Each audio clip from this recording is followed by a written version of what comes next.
And then we looked at control devices, looked at symbols of the trade, right? Talked a little bit about what do we call these type of diagrams? Yeah, ladder or line diagrams. And we're going to be dealing with all. Looked at a diagram for commercial or residential wiring. This is actually commercial. If you're in that, important. Looked at volts. Everybody okay there? But you did pick up a new type of opposition that you don't get into in an intro or even in DC. This is referred to as reactance. So we have devices out there that react to AC current. They don't do anything. In fact, capacitors in the DC circuit act like an open circuit. They will not let current flow. An inductor acts like a piece of wire in a DC circuit, so it really lets a lot of. But when we put this AC component on there, that's when things starts alternating current component. That's when these oppositions right here come into play. We refer to it as capacitive reactance and inductive reactance, and we're just going to deal with it a little bit to understand the difference between true power and apparent power. We need to understand that in this class. And also, when we get into motors, some of the functions of these things is to create what we call a phase shift, to cause a single-phase motor to rotate. So, then we looked at the relationship. These are Ohm's law. Everybody's had Ohm's law, right? Okay. But that was the last slide. Okay, this is it. I remember that now. So voltage drop, and an ideal circuit, all the push provided by the voltage source will be distributed across the loads. Current flow through the opposition of the load produces work that the circuit was designed to deliver. So to get work out of a circuit, we've got to have a load. Everybody understand that? So you got to have something out there that's actually the intent of doing the work. In a real circuit, what happens is all the devices have some resistance and some reactance. Even conductors have resistance and reactance. So that means in an ideal circuit, we assume that the conductors have no opposition at all. In a real life circuit, though, those conductors have opposition. What determines the amount of opposition a conductor has? What's that? Size, length. That's the size. That's good. Size, the length, Opposition. or the material it's made out of. Right? You understand? And what's the fourth thing? The temperature that the conductor operates in. Conductors, when you heat them up, their resistance goes up, and when you cool them, their resistance goes down. That's it. If you did any research on superconductors, what they do is they freeze them suckers down like liquid nitrogen or something to get them extremely cold, so they basically have no resistance, right? You understand? So in fact, there's a device called an RDT, a resistive temperature device, which is just nothing but a bunch of rolls of wire. And what they do is they use the temperature to change the resistance of the wire, and they sense the wire. They can sense the temperature with nothing but wire. So temperature, and if you ever wonder why, one thing it changes a lot of, it saves a lot of money, but the transmission lines are not insulated, right? You understand why? Well, the insulator would cost money, but if they insulate it, then the ampacity of the conductor would do what? Would go down. Would go down. And so those conductors couldn't handle as much current if they insulate. It's just like when you insulate yourself in the wintertime, you're warmer than you would be what? Without it, because you hold your body. So we call it line loss. The amount of resistance the conductor exhibits to the flow of current is determined by the temperature, the insulation. So if you got a chance, look up an NEC ampacity chart. And what it does is it's got the same gauge wire, but it lists different ampacities, and it gives you these different types of insulations up there. So the insulation determines how much heat the thing stays there. The thicker the insulation, the higher the voltage rating of the conductor. Because the purpose of the conductor is just to keep that voltage, all that push inside that conductor, right? You understand? So if you ever notice, so the insulator is rated at a voltage. And we have different types of insulators. So if you look at that charge, you'll have like a 14 gauge wire, and it'll have about 8 different ampacities out there, and what changes the ampacity of the wire? The type of insulator that is installed in. And it has the standard insulators that we use in commercial and residential wiring in there. The material that it made out, the size, which we refer to as the gauge, right? You understand? And the length of the conductor. Also, conductors are improperly placed. So if you're installing conductors and you don't install those suckers right, you could actually add more resistance to the wire. Okay? Y'all understand that?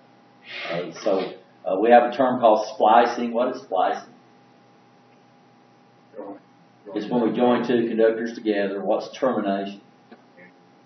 It's ending the conductor. Every conductor eventually comes to an end. What's the function of the conductor? To transfer current from the source to the load. That's what those things are in there for. That's the only function they have in life, is to transfer the current from the watt, which would be the power, from the watt, from the source to the load. So eventually they're going to have to terminate. They're going to have to come to an end. And the art of terminating, we have all kinds of ways to terminate it. If you're a crummy electrician or an electronic technician, if you don't terminate the wires correctly, you could add resistance to the wire, right? You understand? Or you don't splice correctly. Or if you've got AC and you wrap the wire around 1,000 times, because you run too much wire, then you're going to add an inductance to the wire. So you have to be careful with it. The tighter you left it, the worse it is. The amount of reactance is dependent on the watt frequency. And we deliberately do that.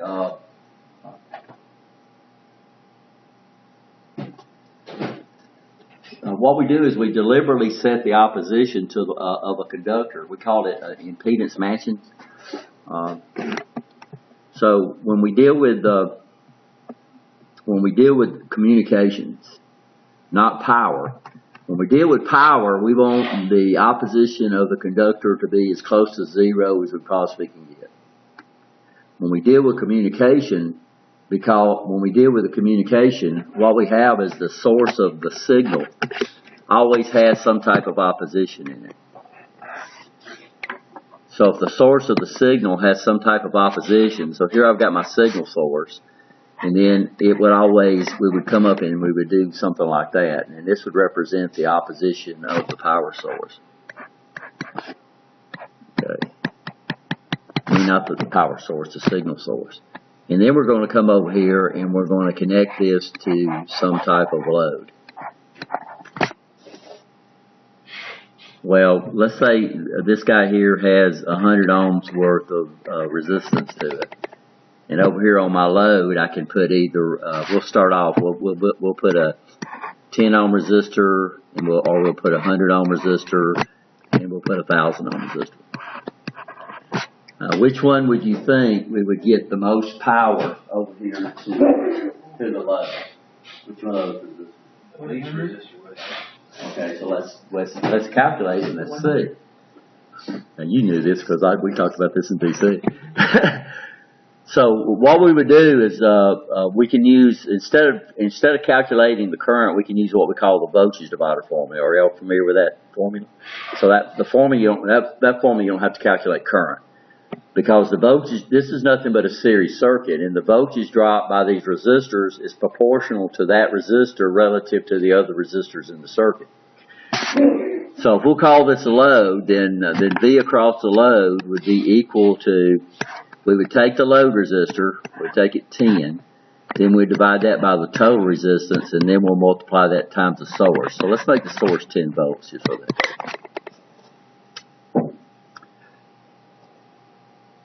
And hold on to that answer. So what do we get? Then what we're going to do is we're going to take this answer right here, and we're going to square it, and we're going to divide it by 10. And so what we're using is we're using the power formula, which is power is equal to V squared over R. So we can do this with all one swoop. If you was using Ohm's law, it would take a lot of calculations, right? So let's say 10 divided by 110 times 10, square that and divide it by 10, and give me your answer.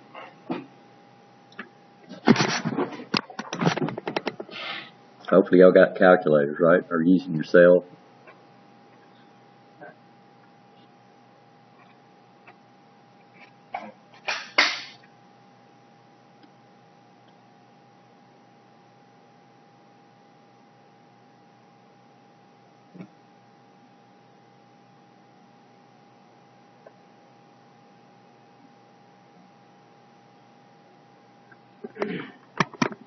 So anybody got it yet? For the 10? Yeah, for the 10 ohm. I got .083. We don't do .08. Alright, 83. 83.3 milli, 83.6. 6 milliwatts. Okay, that'd be milliwatts. 82.6. Okay, sorry. Okay, so let's do it for the 100. So what I would do is I would say I would say 100 divided by 200, right? Then I would multiply that times 10, square the answer, and then I would divide that by 100. So natural tendency is for people to say the smallest resistor, but that's not true. No. So 100 divided by 200 times 10 squared divided by 100.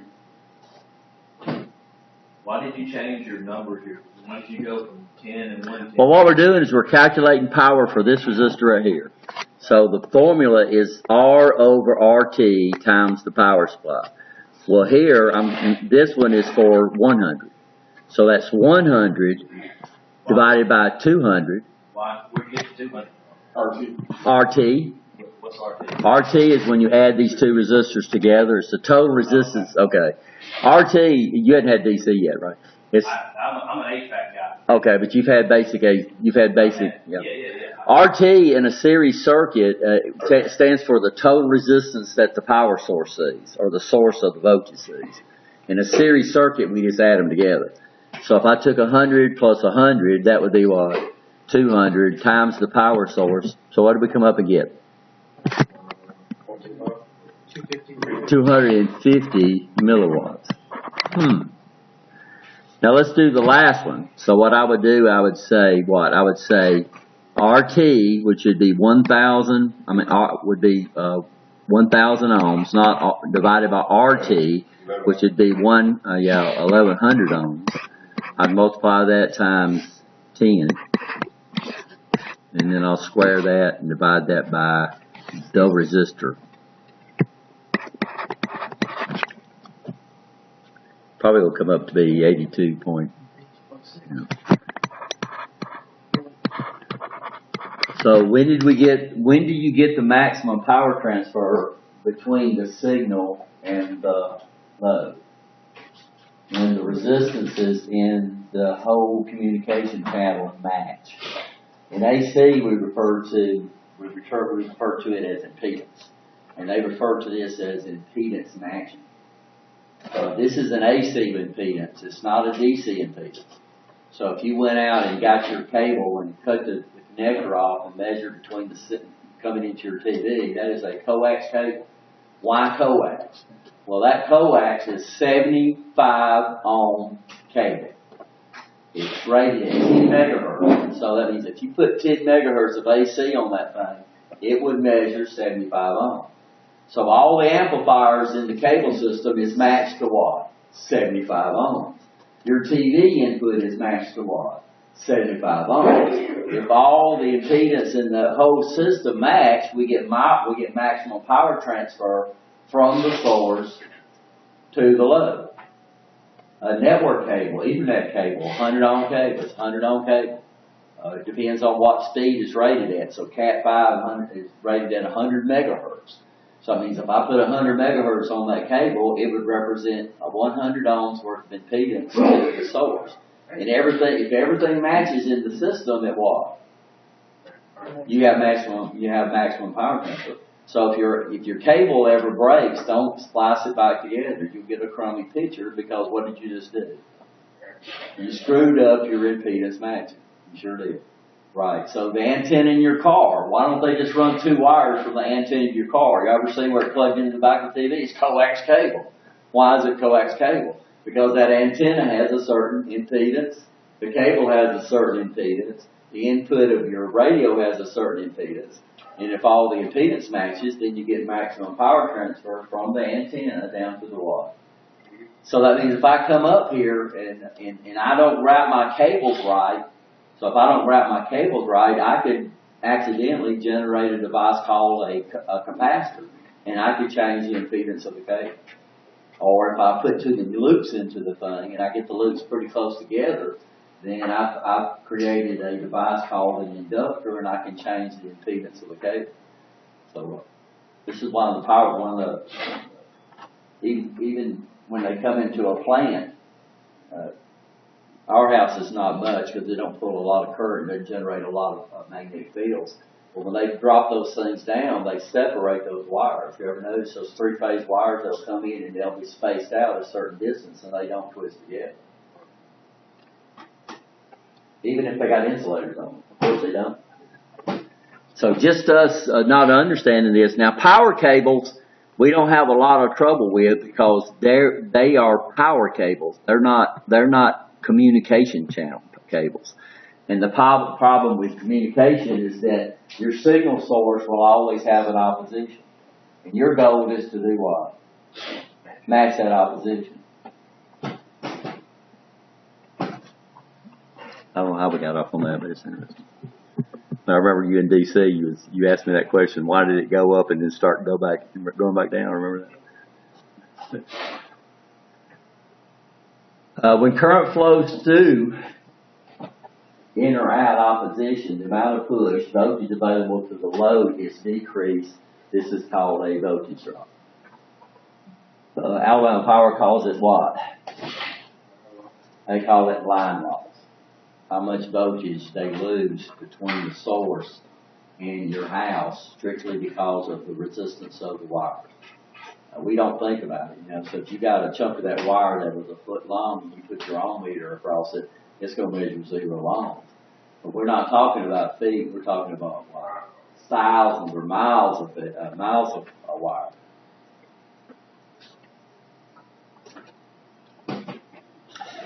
So the amount of voltage drop is equal to V is equal to I times ohms. You learned R, but in AC we have different types of ohms besides R. The formula, almost all is still correct. It's just that. So this would be what we consider to be an ideal circuit, right? So all the voltage would appear across the load. This is an actual circuit. So we have the what? We have the opposition and the wires up there. So, and what determines this opposition right here? Temperature, the insulation, the size, the insulation. And it's up to you when you design something. You want to choose the right size wire. If you choose a wire that's too small, then you're going to get too much line loss. If you choose a wire that's too big, you're going to be paying a lot more money for your conductors than you need to pay, right? Yeah, they could run a 6-gauge wire all through your house. You wouldn't have any line loss, but you couldn't use 2x4s as studs because the wires would be too big to fit through the hole. So this is an ampacity chart. This is in free air, by the way. We call this. By the way, we have what we call the American wire gauge up here. And what we do is we assign a gauge number.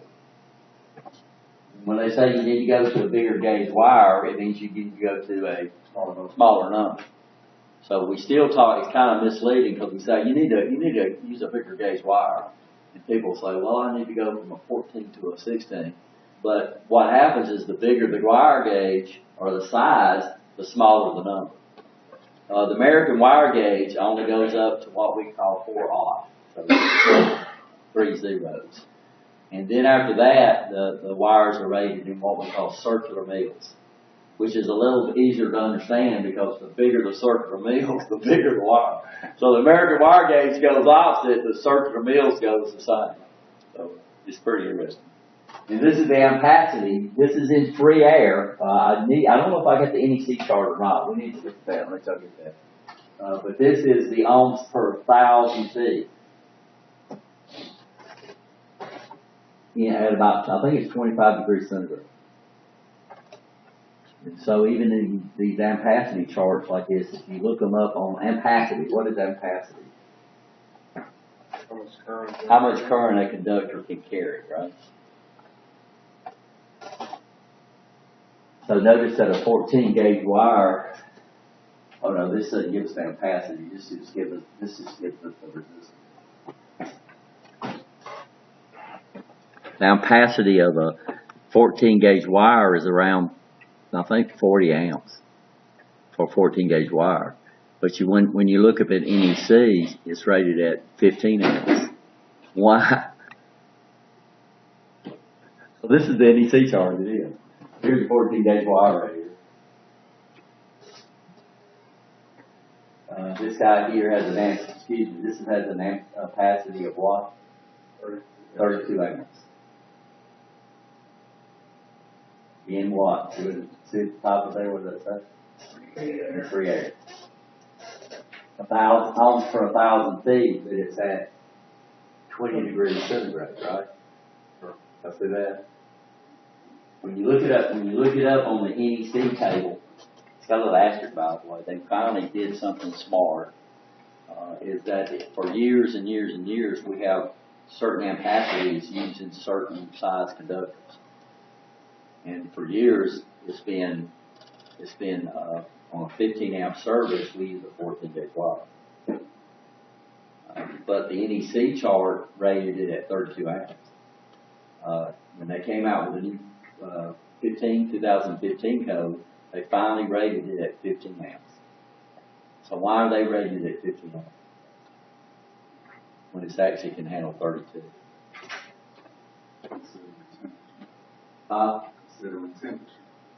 And what else? So it's taking in the worst case scenario you could ever run into. Right? So if you was up in Adak, Alaska, or you was down on the equator, and you was installing 14 gauge wire in a house that's insulated.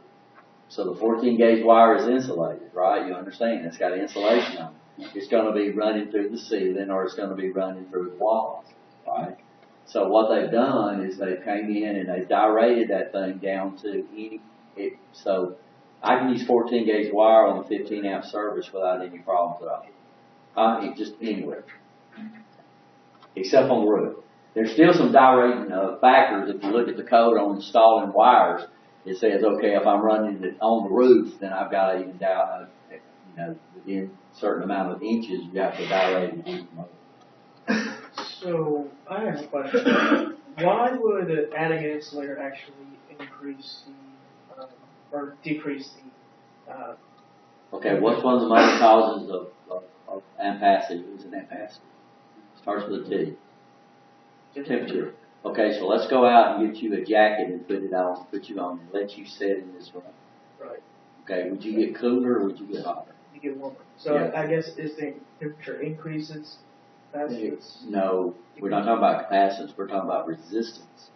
The resistance of the conductor goes up with temperature.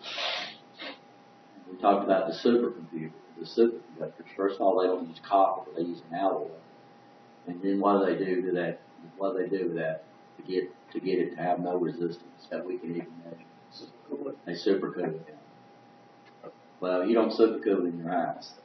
You run this stuff under the floor. You run it through the attic. You run, the Romax, the 14-2. You run it through the walls. You put insulation in there with it. Not only do you have the insulation of the wire, you got insulation of the house, right? And so every time you get it hotter, and then you run it distances. I don't forgot before you prorate it. Anybody? So you can run it, I think, up to like 150 feet without even prorating it anymore. So that should take care of just about any house, any standard house to run this wiring in without any problem. Now, if you bury conduit in the ground and run it underground and try to put you a light pole out there, 200 yards from your house, you'd have to up the gauge. That makes sense? Yeah. Mr. Sanders could give you all the rules as far as getting away and how you gyrate it, how you increase the footage and all that kind of stuff. He was telling me. So this is the NEC table, 10-15. This is the 14 gauge wire. What do they have it rated at now? 15. Romax is the standard wiring. And so the company that originally came up with this type of wiring is Romax. And so it just became known as what? Romax. So if you say Romax, they'll know you're talking about. But look, it's rated 15 amp. But if we go to these categories of insulation, we can run it what? It's 14 gauge. Yeah, 25 amp. But notice what changes. So what are each one of these columns? Temperature. Yeah, but it's temperature. It's not temperature, it's insulation. It's rated for basically the same temperature range. It's just the type of insulation that you put on the wall. That makes sense?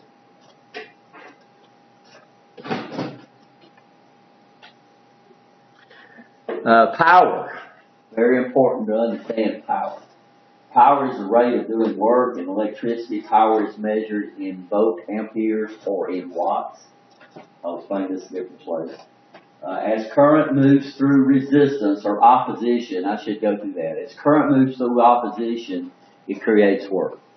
In fact, I'm going to do that right now.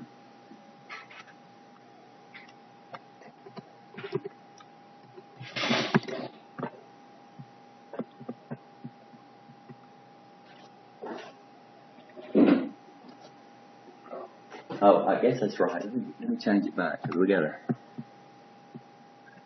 So that's probably right.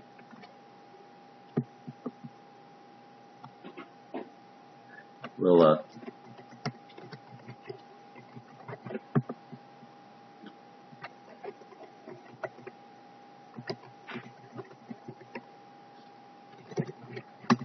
call it real or true work.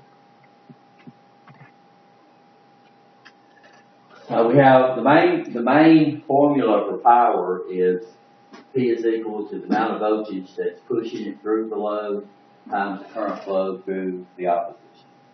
Or through the resistance. Okay there? And then what we do is we use Ohm's law. If two quantities are equal to each other, you can replace them, right? You understand that? And Ohm's law says that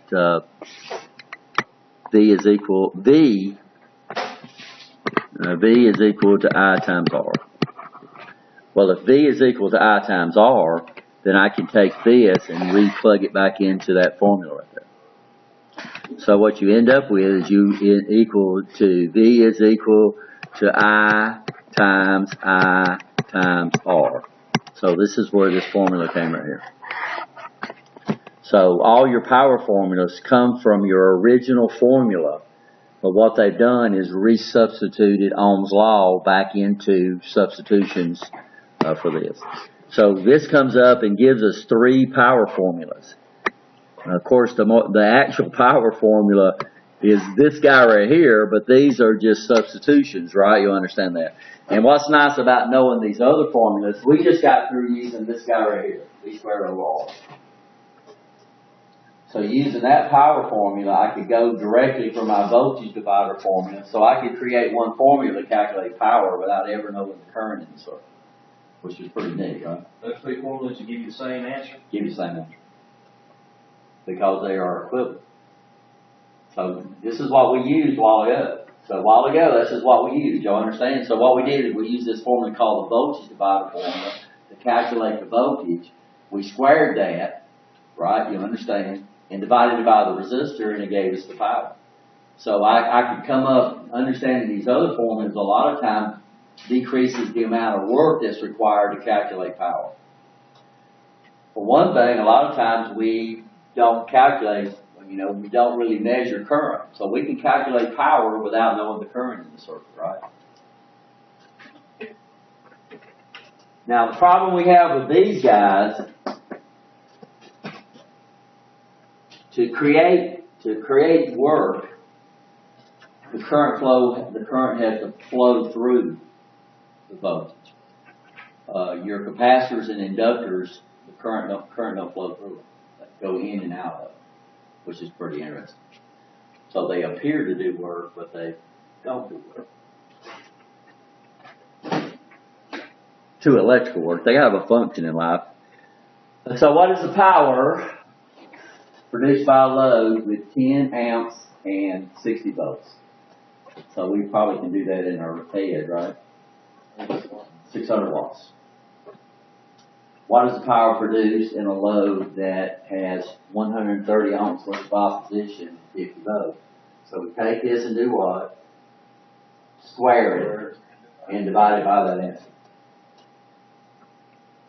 And if you want to calculate the current and do the voltage, that's fine, but you'll find out you're going to get exactly the same answer.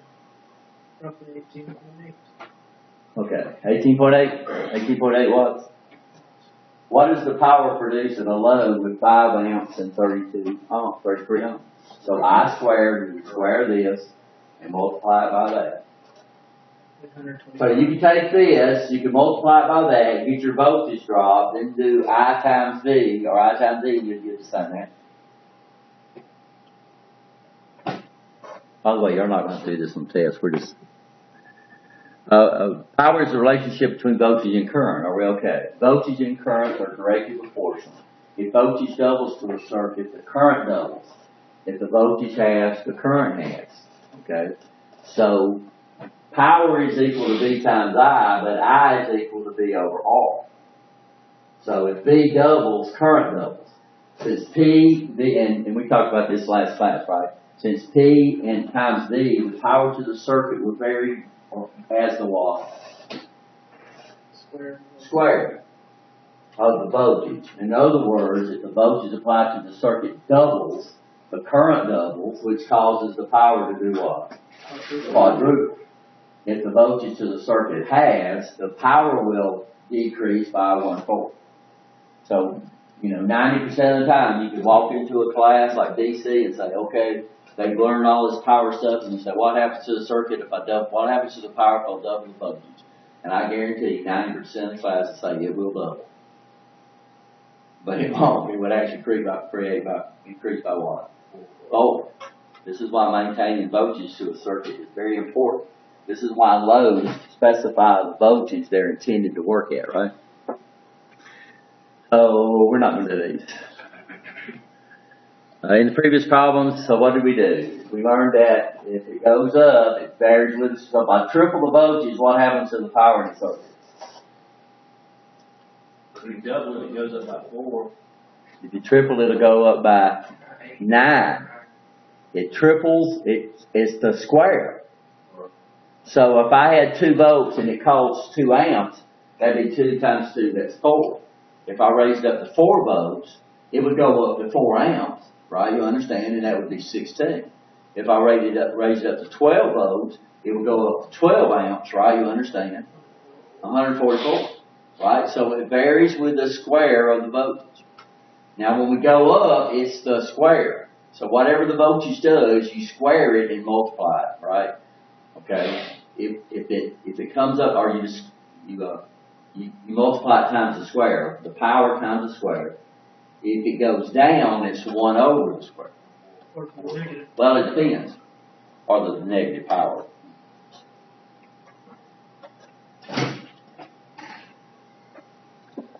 Okay.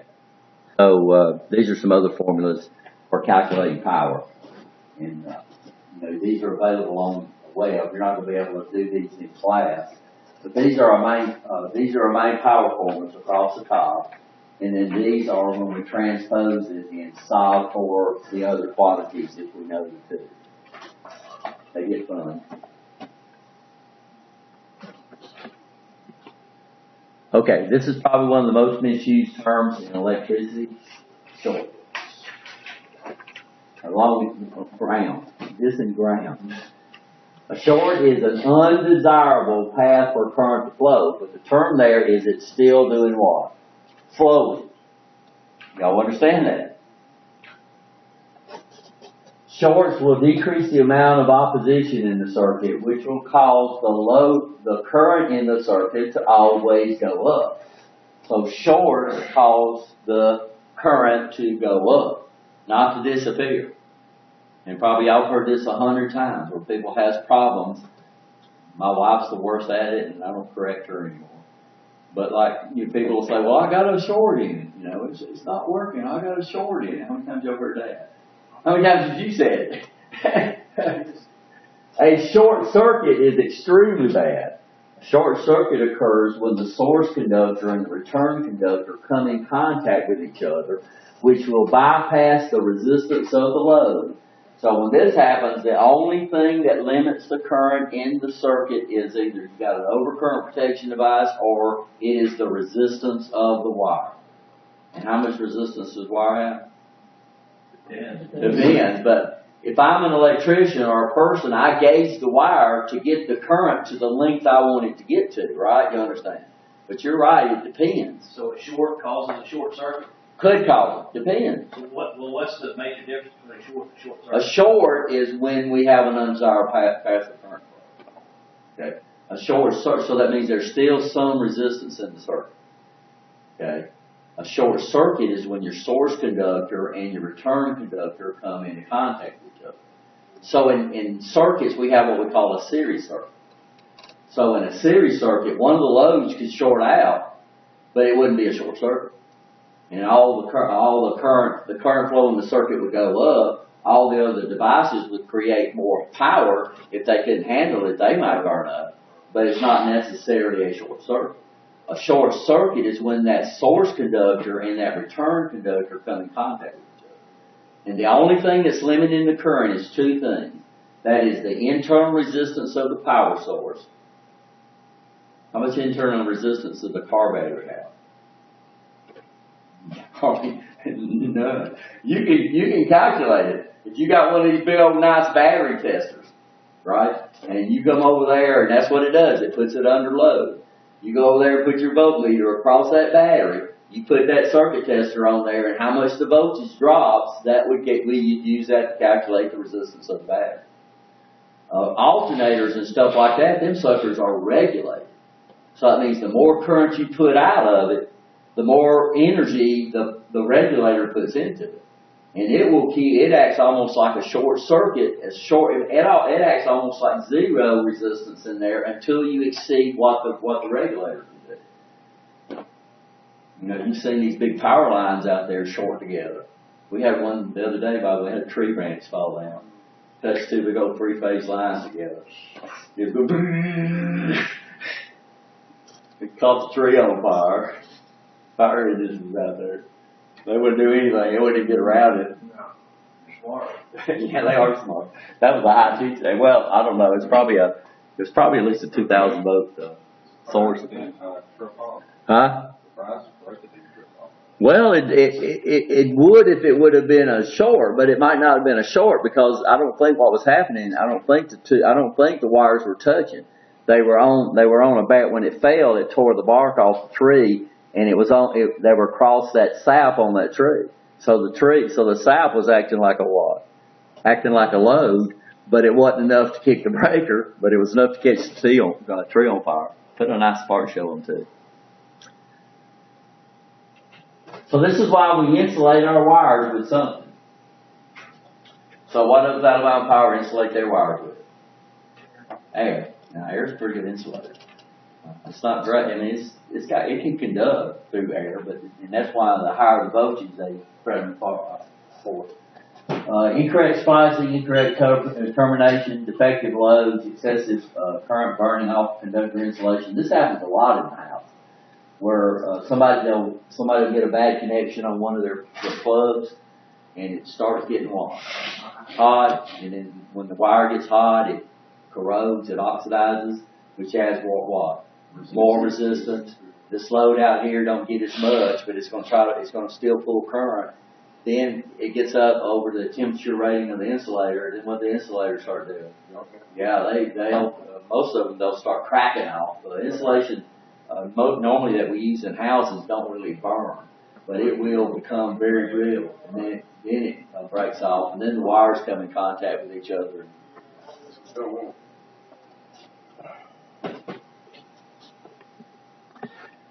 A short circuit. All the circuit must have resistance. If not, according to previous formats, the current and power will theoretically go to infinity. Of course, you know it can.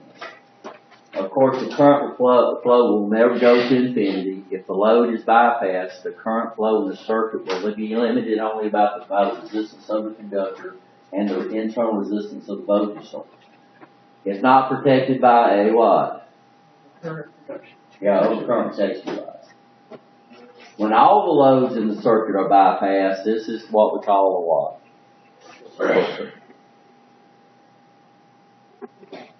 When current flows, the resistance of the electric conductor heat is generated. When metals are heated, their resistance goes up. When resistance goes up, there's more heat. I didn't put that. And then copper does what if it heats up? It oxidizes. If something does not limit or stop the current in the circuit, and this is going to cause the wires to eventually melt, right? You understand it? It's going to cause a wire. It's going to cause a fire. And a lot of your electrical fires is caused because of it. And of course, we have circuit breakers and fuses. We talked about that a little. So what's the advantage of a fuse? Yeah, a lot cheaper. Yeah, usually it reacts faster too. What's the advantage of a circuit breaker? Reset. Yeah, we can reset it. They cost a lot more money. We're using fuses though too. Yeah, but it still blows. What you do is you can change the element out in it. A lot of your industrial fuses has a case, and then the fuse itself is nothing but a fuse element inside the fuse. So this is the case for the fuse. Then punch it off. But there's a fuse element in here that's replaceable. So that is the fuse, that element. It's just a lot of fuses we use in the house.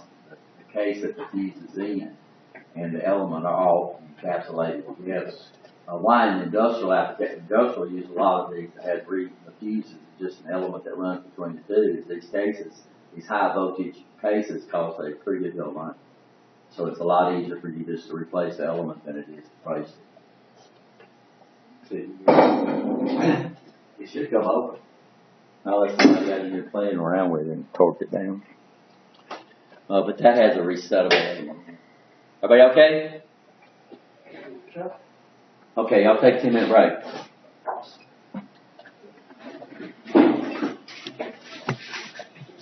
So this is overcurrent protection devices. This is some very simple fuses. Fuses comes in all shapes and sizes. And we were talking about in the industry, you're going to see a lot of fuses. You'll see more fuses than you will circuit breakers because they're cheaper, right? Of course, when you get into residential or commercial, you're going to see a lot of circuit breakers. Why a lot of circuit breakers? Because you can reset them. One advantage of fuses is that we can get these fast-acting fuses that really, really blow real fast. Fast-acting circuit breakers are very expensive. So circuit breakers work off. They don't melt like fuses do. So when a fuse goes out, we say it blows, and then when a circuit breaker, we say it what? Trips or pops. So these are your circuit breakers. You know, these are regular residential circuit breakers. I mean, they got some new circuit breakers. I don't know if y'all remember Jurassic Park. The circuit breaker was so big they had to pump up a hydraulic fluid just to do what? Just to focus it. Those are true too. That's true too. Some of those big guys. And so this is an example of what we talk about a short. This is a series parallel circuit. And notice on this guy right here, the line goes through it. Right, you understand? So load 3 shorted, but this is not a short circuit. So a short circuit might not necessarily pop the overcurrent protection device. What's the function of the overcurrent protection device? Protect the device. Protect the Protects the conductor. The overcurrent protection device protects the conductor. Really? Yes. NEC, that's what it's rated on. You're rating the conductor. And as long as you don't exceed that current, then that overcurrent protection device, so you can have a short, right, you understand, and never even affect the circuit breaker. Now, if you got a short circuit, you are, because you're going to exceed the rating of the conductor. But those overcurrent protection devices are in there. If they were in there to protect the device, we would never have a device go bad. Now, if you have a fuse that's in the device, it's in there to protect the what? The device. Right. When I used to work on commercial kitchen equipment, and I was trained in overcurrent and fuses and overcurrent protection. Everything is there to protect the device or to protect the person that's working on the device. That's not true. Not NEC, not according to NEC. Right. That's why NEC came out with this, what they call the 70E standard.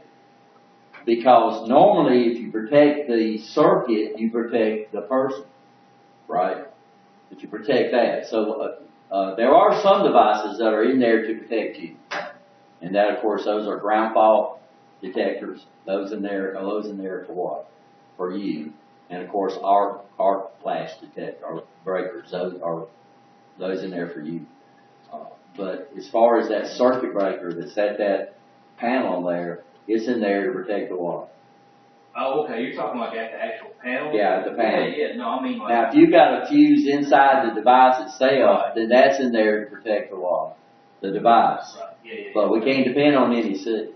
But NEC came out with what they call the 70E standard. And what is the 70E?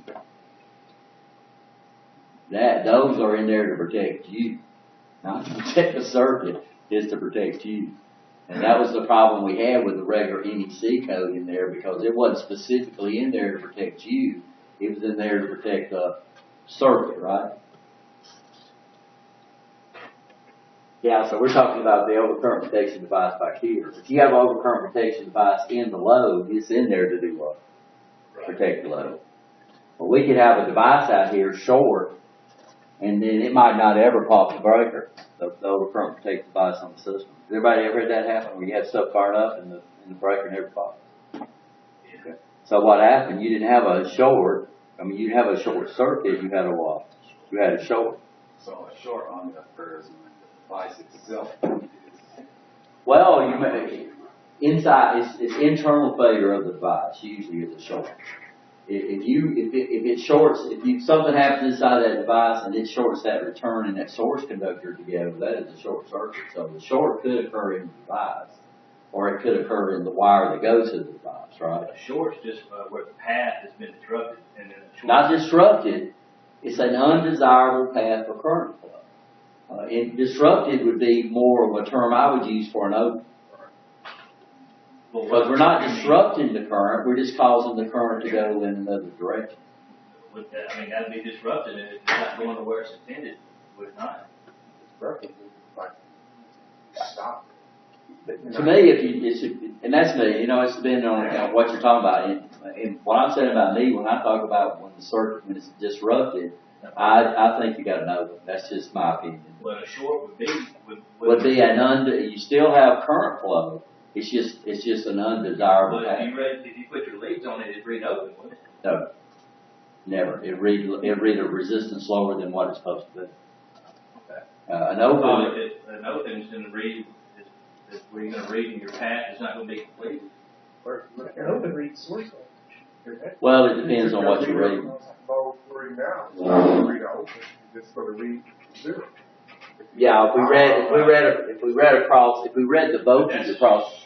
If we read this is not a short circuit. If we took a voltmeter measurement across load 3, it would measure real close to 0. I'm misunderstanding short then. What I had called a short out in the field, what I call a short is instead of the power going in the path it was supposed to go, it's deviating to another path. That is not what that is right there. That's still showing the power going in the path it was supposed to be. Where am I getting off on that? It's not going It's to bypassing load 3. So load 3 is short. Maybe you don't see It's it. not going through the load, it's going around the load. No, it's going through the load. Load 3 is shorted. So it's something that's happened inside the load where the current is being routed up. Understand? So I could come in here inside the circuit and I could have like an MOV in here, which is a guy that's supposed to. Do you not want the power to go through the load, to power the load?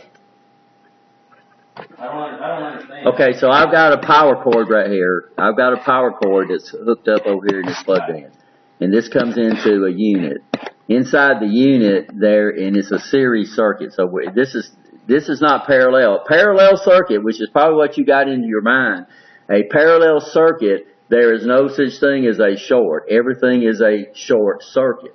In a series circuit, we can have a short and not have a short circuit. Okay, I see. Okay. That's exactly what the deal is. I'm thinking parallel. You're thinking power. We're talking about circuits. Okay. So, normally in power or in HVAC, you don't run into many series circuits. Right. And that's not going to kill it. But if you got in on that control board up there, there's going to be series parallel circuits on that control board. So I could have a resistor inside there that's short, that's hooked up to the power, and my control board don't work anymore, right? You understand? It might even catch on fire, but it's not going to blow overcurrent protection device. Does that make sense? So inside that thing, you've got this little control board. It's a printed circuit board in there that runs the HVAC. Right. Those things go bad all the time. Absolutely. It could be a short, but not a short circuit. If it was a short circuit, it would burn stuff up, right? It would pop your breaker, hopefully. Okay. So yeah, that's probably what you're thinking. Yeah, I was thinking in the direction of parallel, where if something is not, where if it's open, the whole thing's open. Yeah, so, y'all don't repair the boards much anymore, but yeah, you have these boards go out all the time. And you look Swap them out. Yeah, you swap them out. 1 or 2 days ago. Yeah. But you'll look at it, if you look at it, you might see a resistor burn up. If you see a resistor burn up on there, it's probably there was a short on that board. Not an open. An open wouldn't burn up resistors, it would be a short. But it wasn't a what? It wasn't a short circuit. Okay. We okay now? Yes, sir. Okay. So this would be a short on a series parallel circuit. So this would be like different shorts, but it still would not be a what? Short circuit. That would be a short. This would be a what? Short circuit. Because what's happened here is we've connected the what? We've connected the source conductor and the return conductor together.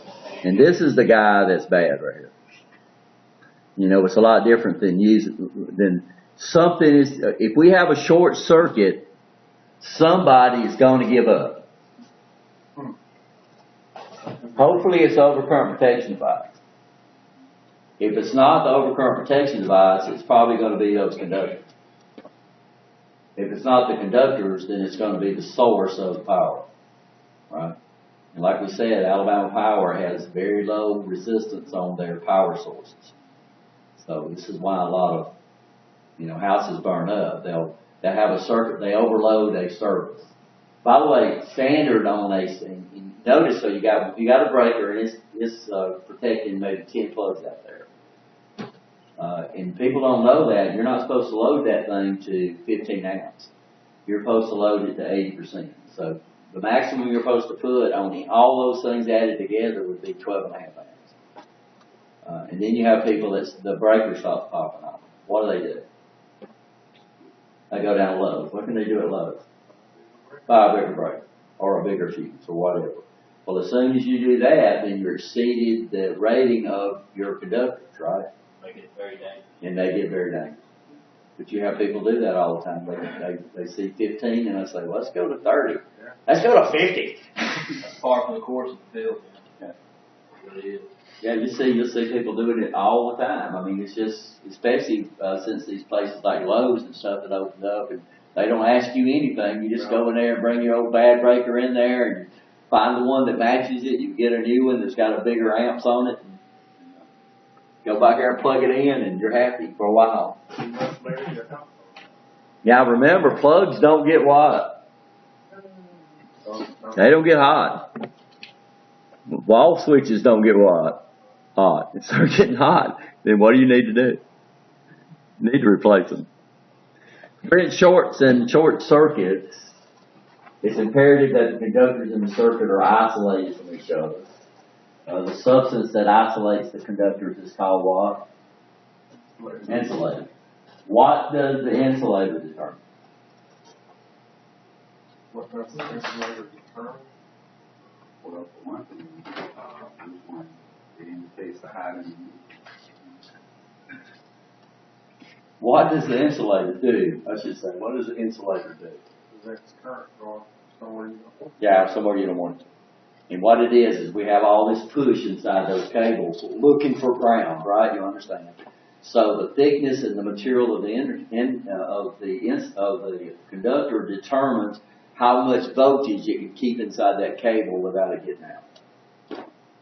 And then we have what we call a jacket. Anybody know the function of the jacket? Some of them, sometimes they're the same. But if you go out and you get some house wire, the Romax 1450, and you strip those conductors, there's a little thin coating of clear plastic on the outside of that. That is the jacket. Temperature? The jacket is, the intent of the jacket is to protect the insulator from the environment. So your jacket is for the environment, your insulator is to keep the voltage in, right? You understand? Sometimes the insulator and the jacket are the same.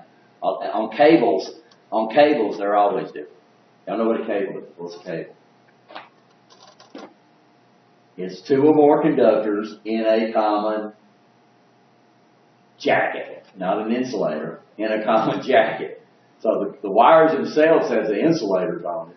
So you go out and buy a house wire, that Romax wire, that outside that jacket is not in there. It's not an insulator.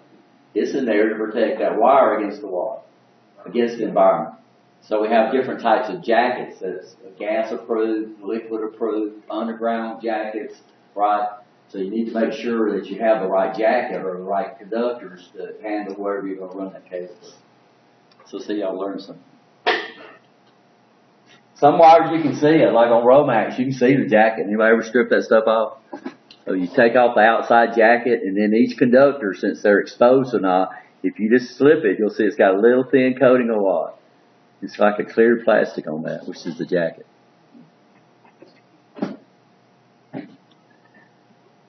Open. This is where this is the open. This is where a lot of people have problems with. So if most people, you go out there and you talk to them, if they're having problems, they have a short. Right? And of course, an open allows no current to flow through the load. If no current flows, no work is performed. The section of the circuit to which the open exists. An open circuit prevents current flow through the entire circuit. So we can have opens and not open. So in series circuits, we can have shorts. Right? Any open in a series circuit is an open circuit. In parallel, they're just opposite. In parallel, every short is a what? No, every short is a short circuit. And we can have all kinds of opens. We create opens all the time. I mean, how many people has something plugged into every outlet in the house? Well, in those outlets that you don't have plugged in are what? Open. I deliberately created an open. One of these two rows of lights right here are on. Because I deliberately created an open circuit. But it didn't affect these lights over here. Right? You understand? But if one of these things right here is shorted out, it's going to pop the breaker for the lights out there. Because in a parallel circuit, every short is a what? A short circuit. So in a parallel circuit, we can have opens, shorts are bad. In a series circuits, we can have shorts, right? But every open is an open circuit. That makes sense? So this is where most of our shorts occur right here, is in parallel circuits. Short circuits, excuse me. So this would be an example of an open. What effect does that have on these guys over here? None at all. They're still working fat, dumb, and happy, right? This would be an open. This would be an open. This would be an open circuit, right? So your circuit breaker deliberately creates a what? Open circuit. A light switch deliberately creates a what? An off-on switch deliberately creates a open circuit.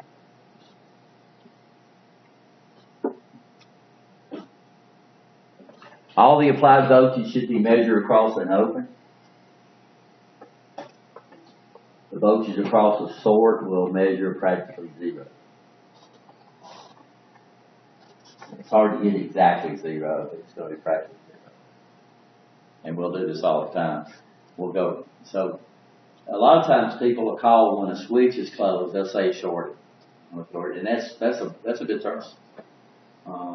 But a lot of people, you'll go back and say, you know, if I measure across the light switch on this row of lights, what will it measure? If I measure across this low row of lights, it'll measure 120 volts. It's an open. If I measure across that row of lights, it'll measure zero. Okay? Right? You understand? Because when the switch is closed, it has no resistance. V is equal to I times ohms. A closed switch has no ohms. So how much voltage is it drop? And you need to understand that, folks. You need to understand if you go back there and you have a light switch and you put your voltmeter and measure zero, right? And you just stick your hands in there and you get your buttons out because you don't understand that a closed switch measures what? Should measure zero. And then an open switch, if there's power to the circuit, well, of course you can measure zero if there's no power to the circuit. But don't use across the switch to determine if the power is on the circuit or not. Because if it's closed, it's going to measure what? Zero, whether the power is on or the power is off. So if you measure across something that has 0 ohms, which is what a short will have, pretty close to it, it's going to measure pretty close to 0 volts. An open is going to measure what? Full voltage. Y'all understand that? So how do you check a fuse? Well, with a voltmeter. You put the voltmeter across the fuse. If it measures real close to 0 volts and power's on the circuit, it's good. If it measures whatever the source voltage is, it's what? It's bad. And they expose those fuses on your car. You ever notice that? So these little old blade fuses that we have, if you look, it's got these two little metal tabs on there. And those things are hard to get out. So what you're going to do, you're going to go in there and pop it down, and you're going to pop these things out and check them to see if they're wrong. No, you don't have to. If you got your meter, your electronics, and just do what? Just measure across them. Normally what we do, though, is we don't measure across them. We come over here and we'll hook up the black lead or the lead to ground, and then we measure on both sides. If it measures 12 volts on both sides, the fuse is good because it's dropping how many volts?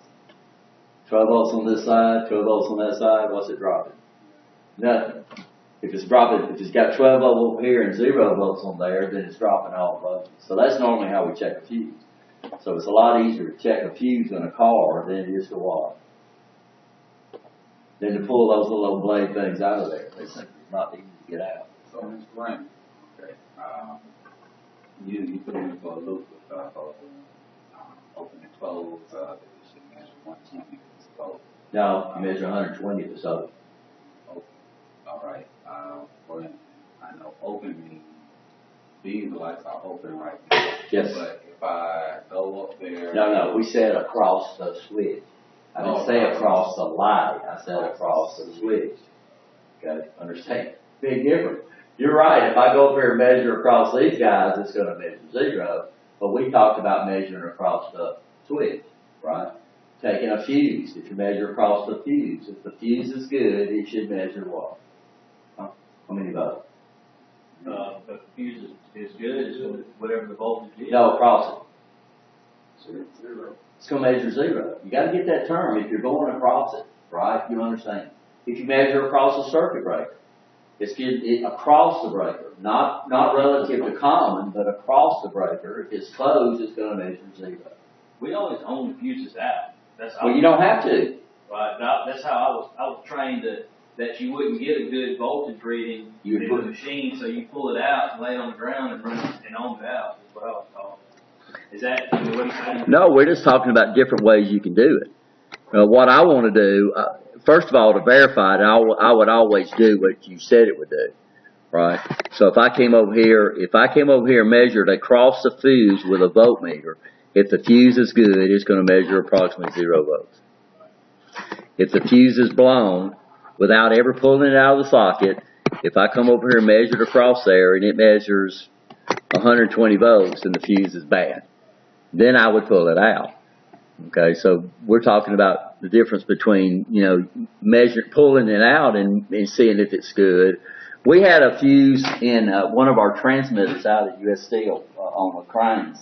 The fuse was so small in amps, if you measured it with an ohm meter, you blew it. Really? Wow. So an ohm meter puts out about 10 milliamps. So this fuse was less than 10 milliamps. And if we measured that fuse with our ohm meter, we replaced a lot of fuses before we figured it out. Because why? We were blowing it with our ohm meter. So there was only one way we could check that fuse. With a voltmeter. We'd turn it on, put our meter across that. If it measured, I forgot, I think it was a 24 volt system. If it measured 0 volts, it was good. If it measured 24 volts, it was bad. So we're talking about having the ability to check the fuse without doing what? Without moving it or pulling it out, right? Especially in a car. A car is real easy. They got those little tabs back there on the purpose. Y'all notice what I'm talking about? Yeah. So the blades, you got these cute little metal tabs on the side. And half the time you tear them up, pull them out. Pull them out. So all you do is you can measure across them, right? But if you measure from relative to the chassis, you're not only checking the fuse, you're checking to see if there's power to the fuse. So if you measure exactly the same thing on both sides, that means the fuse is good. If you measure power on one side and you measure some voltage on the other, it's hard to get exactly 0. It means the fuse is what? How much voltage should a fuse drop? None. Some of your extremely high voltage fuses, they may drop, 6,000 volt fuse, they might drop a couple of volts. But relative to what's applied to it, it's going to be very, very low. The reason is because it does not work right. Wait a minute. The fuse does not work at all. Talk about power, though, right? Or consuming power. I mean, in my opinion, if the fuse blew, it is working. If it don't blow when you have overcurrent, then the fuse does not work. So about a load, it's all load that doesn't work. like a light. Yeah, like a light. Yeah, if the light is not working, it doesn't necessarily mean the fuse. I'm saying the reason it doesn't read voltage because it does work. It drops no voltage. You're right. If it does no electrical work, then you're right. But I don't know what the question you're asking. That's what I was saying, just to make it stick. So what we're talking about on your cars, we're talking about doing what? So you got your fuse. So this is a symbol for a fuse, by the way. And then, of course, if you look at the top, it's got these two little metal tabs right there. And between those two metal tabs are the fuse. Well, if I came over here and got my meter and took the black lead and hooked it up to any metal surface on the car, right? And then I could come over here, if I touch right there and it measures, it depends. If the car's up and running, it's going to measure right around 14 volts. If you just turn the car off, it's going to measure around 13 volts. If it's been sitting there overnight, it's going to measure pretty close to 12 volts. If you measure this voltage on this side and then you move the red lead over here and measure that, and it measures exactly the same thing on both sides, it means the fuse is good. Not only does it mean the fuse is good, it means there's power getting to the fuse. If you come over here and you measure 12 volts right there and you measure maybe 2 volts right there, it means that fuse is bad. Because how many volts should the fuse be dropping? 0. But the problem is that you got power on your car and you got so many different paths that stuff can feed back through, that it's very seldom on the bad side of the fuse, on the other side of the fuse, that you'll measure exactly 0. You might. If it does measure 0, it is bad. But it should drop no voltage. So even if I got over here and I measured 12 volts, and on the other side I measured 9 volts, that fuse is bad. Should be equal. I mean, exactly equal. It will not drop any voltage at all, especially with our meters. It does drop a small voltage. Y'all have to understand that. That's the way it works. For a fuse to blow, you've got to have watts, right? It's got to melt. How do you get watts? I is equal, P is equal to V times I. So the fuse has got to have some opposition to have the ability to blow in the first place. It's just the opposition is so low, we're talking less than an ohm if you measure them with a fuse. So a fuse will never measure zero on your, well, if you put it on the low scale. If you got an auto ranging meter, it's going to measure something. You know, if you have it on the, you know, the 2K scale, if you got a manual ranging meter, it's going to measure zero. But a fuse will measure ohms, because if it didn't have ohms, it would never do what? It would never blow. A light switch is going to measure pretty dang close to zero, because it's, are we okay? Then we have an electronic workbench, but I can't get to it from here. Are we okay? DC and AC. We got to understand that. So we have two types of current that we're going to run into in controls. We have DC, which stands for direct current, and we have AC, which stands for alternating. Okay. So direct current is current that never changes direction. It can change amplitude, but it don't change direction, right?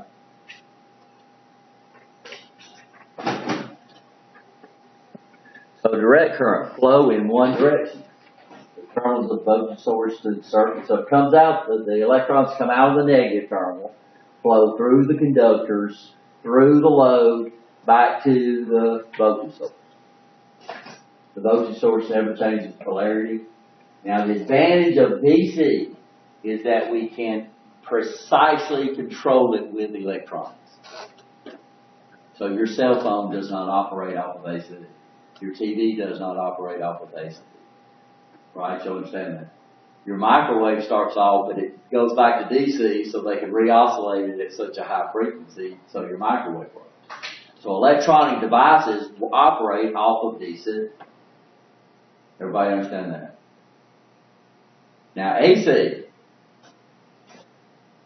It's produced by generators, magnetically by generators, batteries chemically, thermocouples. These produce a DC by heat. Solar cells, these produce DC by light.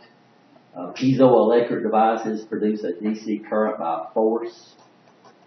Then we have electronically, we have AC to DC converters, which is what your car's got in it. So we call it an alternator on purpose, right?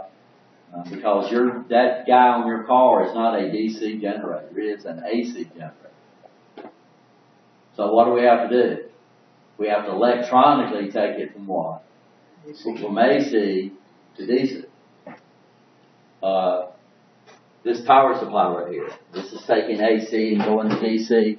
The charger for your cell phone is a device that takes what? AC to DC. So we run into electronically produced DC a lot. Bioelectric, we can do it. You see these little bugs, like lightning bugs, you know, their butt lights up. You know, jellyfish glows. Those big deep sea fish have the lights on, you know. And so they can do it bioelectric. Electric eel produces DC. Our brains work off electricity. Your brain, we are bioelectric. We are a bioelectric species. Go watch the metrics, right? What were they using to score on the metrics? We were the batteries. Oh, yeah. They had all these things plugged into it. Put you in a dream world and use you as a battery. So these are different devices. So we have batteries, we have DC cells. These are, by the way, are misidentified. It's just that this is one of those things where the consumer changed the name. A battery means they group up, right? You understand? So these little D cells and these C cells and those are actually cells. As soon as you put more than one in a unit, you create a what? A battery. Now, 9 volt is a battery. If you ever tore a 9 volt apart, you'd see 6 little cells. They're about AAA size. In fact, you can use it faster. Yeah, a little time. Some of them, in the old days, they had little AAA batteries in them. I've taken them apart and they had individual AAA batteries. They still do. And some, Not all of them now. Now you take some of them apart and they actually got 6 little cells, individual cells. So this is a battery. It consists of 6 cells. Car battery. So it can really be called DC generators, solar cells. You've all seen these guys, right? Piezoelectric. Anybody got these piezoelectric devices where you sharpen them and they generate spark? Everybody's got to see them. Lighter, right? You know, you got a barbecue, you got a gas grill outside, you got that little button you pass, pop, when it hits. It's that piezoelectric crystal in there and generates a voltage, which generates an R. Used to be a prank go around and shock people with them. Okay. They do that to me. Thermocouples, if you got an oven, odds are it's got a thermocouple in it. If you got a gas or water heater, it's got a thermocouple in it. And all of these produce DC. Alternating current constantly swaps directions. Voltage, so we don't have a source conductor and we don't have a return conductor on AC. We don't have a polarity. So AC, we say it has no polarity. Why? Swapping, Alabama Power swaps polarities 120 times a second. So that means we have it's positive for 8.33 milliseconds, 0.008333 seconds, and it's negative 0.0083 seconds. So this source and return conductor are doing what? They're constantly swapping. So, when you measure with your meter, your black in AC, that black lead on that meter means nothing. It'll measure the exact same thing whether you hook up the red lead to neutral or whether you hook up the black lead to neutral, because AC has no polarity. Some people will argue about it. They'll say, well, you got to put that black lead on the neutral lead. You say, Jesus.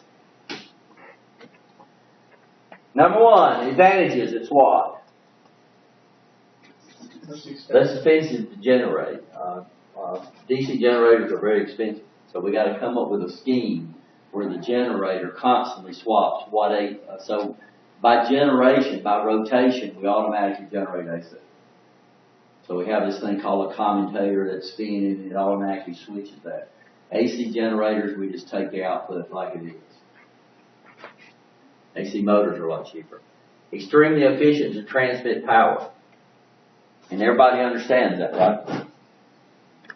Because we're not buying current, we're not buying voltage, we're buying what?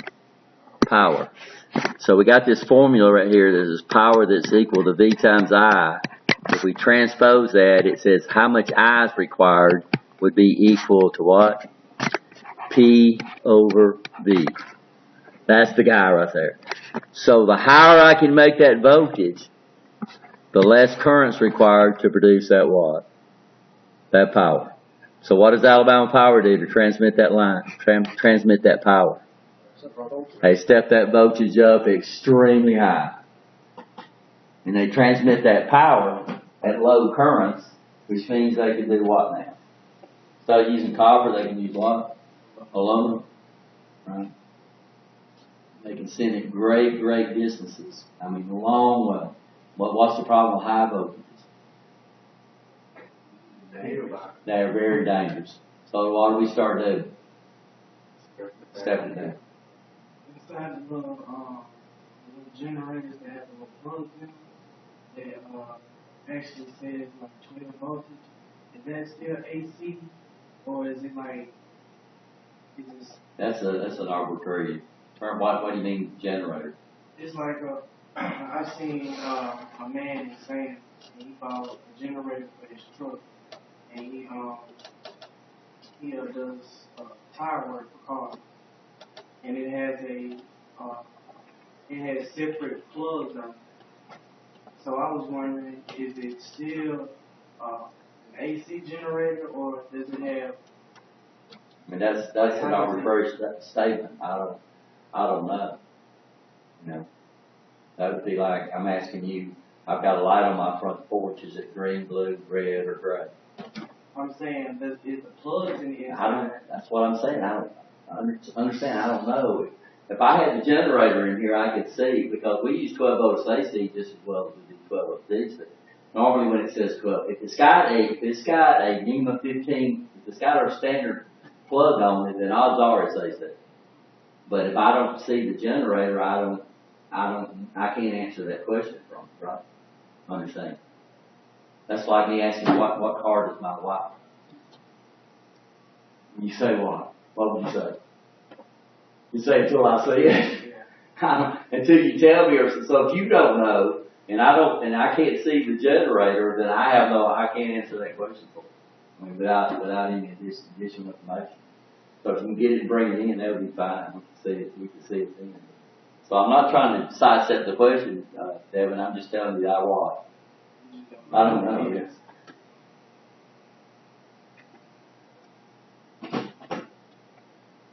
Voltage levels are easily changed by devices called. This is the big advantage right here to induce a voltage. Have we talked about inducing a voltage?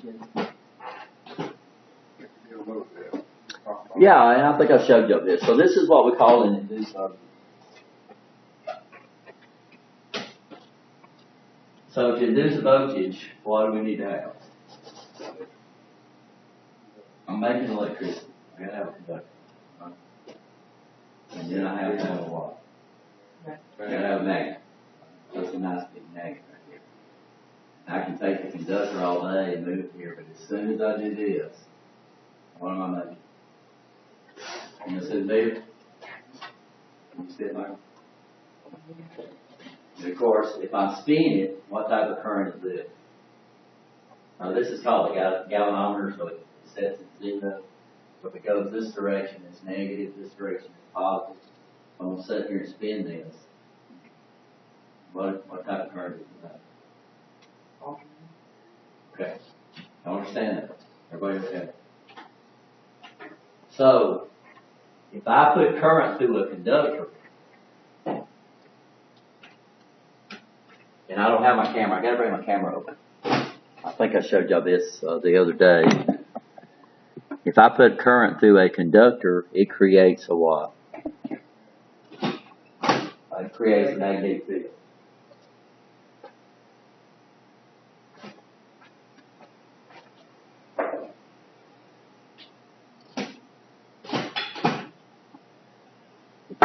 So anytime you take an alternator apart or a transformer apart, wiring, and this is what. That's the last one. Okay, there we go. So this is magnetic wire right here. It's got, so this is the wire. This is probably around 24 gauge wire, but it's coated with just a fine coating of insulating paint, and it's really, really thin.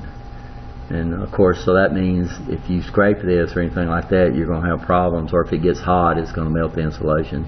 Okay. And what we do, just to prove that this creates a magnetic field, is we can do that. I've got another camera. Bring in. Yeah, we can run current through it.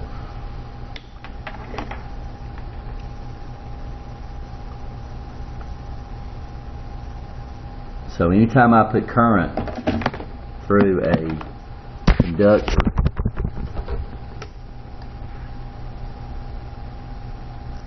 sorry guys, it's copper. You know, if you leave copper exposed, what does it do? Yeah, that's what that is. Still didn't feel like it picked up. Oh, this is one of those dud moments. It wasn't my magnifier. Okay, so here we got a what? Magnet. Here we don't, right? Here we got a magnet. Here we don't. So this would be what we call an electromagnet that y'all see used all the time. So if I can have an electromagnet, if I put current through a conductor, it creates a magnetic field. Now the problem with DC is that magnetic field comes out and sits out there. What happens with AC? It constantly changes. So I mean, if I have two conductors together, and this is a problem with AC, like I said, you can take your meter, and if you got an auto ranging meter, it's almost impossible for it to reach 0 volts on AC. Because you got Alabama Power generating all these conductors, these magnetic fields are going in and out. It's going to pass through that conductor of your meter. Your meter's got about 20 meg, between 10 and 20 meg ohms worth of resistance, and it's going to pick that voltage up. You get close to power, it's going to measure, it might measure in the volts. You might get into a system and measure 50 volts there, but it's not real voltage, it's what we call ghost voltage. We call it, because it's not there because the voltage is there, it's an induced voltage from AC.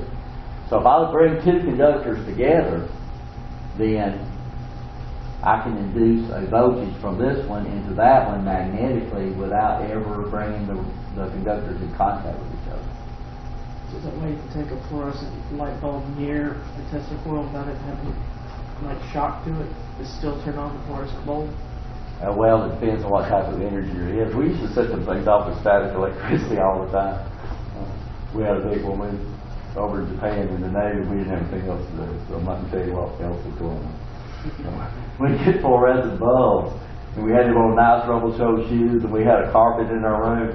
We could get a fluorescent bulb up there and rub our fingers, feet like that, and the thing would torch off. But that was static electricity. But you can hear the magnetic fields on these high tension lines. On transformers, you can hear it too. Well, that's not the magnetic fields. What you got on a transformer is that you got two magnets, two electromagnets, right? And they're always opposite of each other, except when it goes to 0. So what's happening is the two sides of the transformer are constantly doing what? They're pulling in and out from each other all the time. And that's why transformers hum. It's because you got two electromagnets. When you have a south over here, it has a what? A north over there. When you have a north over here, you have a south over there. And those wires between your primary and your secondary are constantly trying to come into each other. But then you go to 0. When you go to 0, well, they relax. Well, that's what's nice about AC.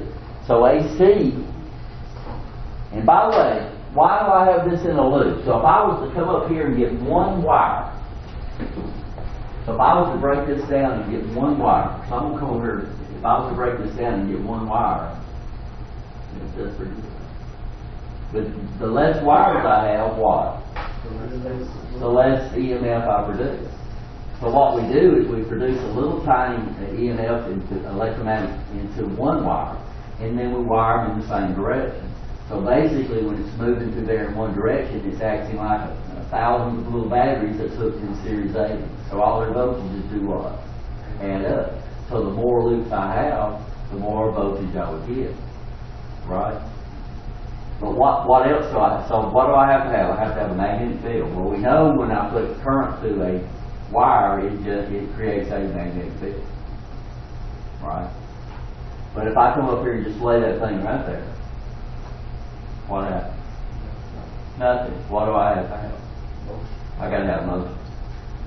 We call it relative motion.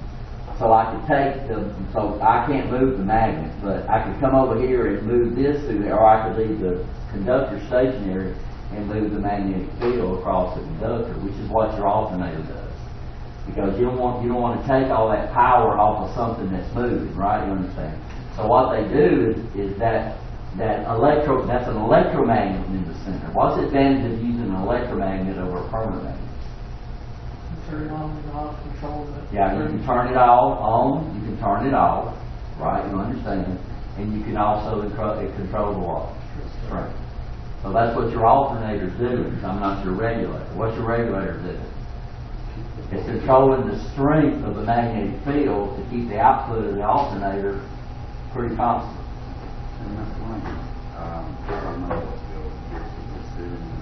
most likely has been. Say, for instance, that piece of wire that's in a loop had a voltage induced in it, and you were to take it over the magnet, what would happen? Like that piece of wire right there. Well, it depends on, it would either be series 80 or series opposing. So the induced voltage would either aid the voltage in the wire, or it will aid. So one way you'd get more positive than you would get negative. It or you might not ever get a positive, but you'll have a shift in the. Understand what I'm saying? So more will go on one side.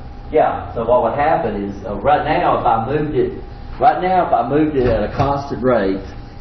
I know it's time for a break, guys. Now, if I move it at a constant rate, if I had the ability to move it at a constant rate, so what we have is we have these magnetic lines of force,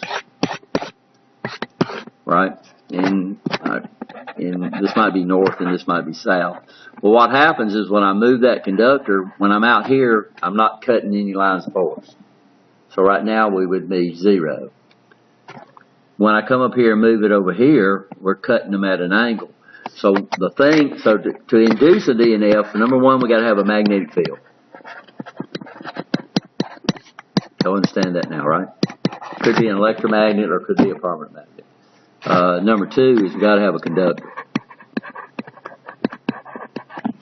And number three is we got to have what we refer to as relative motion. What does that mean? One of them's got to move. Either the conductor can move or the field can move. Now, what determines the amount is number one would be the strength of the field. So this is how your alternator regulates. It constantly is adjusting the strength of the field.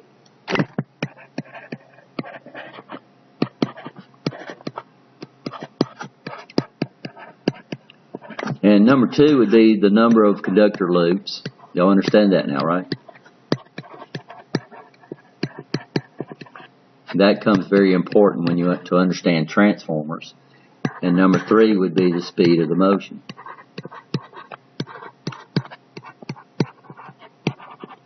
So the faster we move the conductor through the field, the more voltage we get.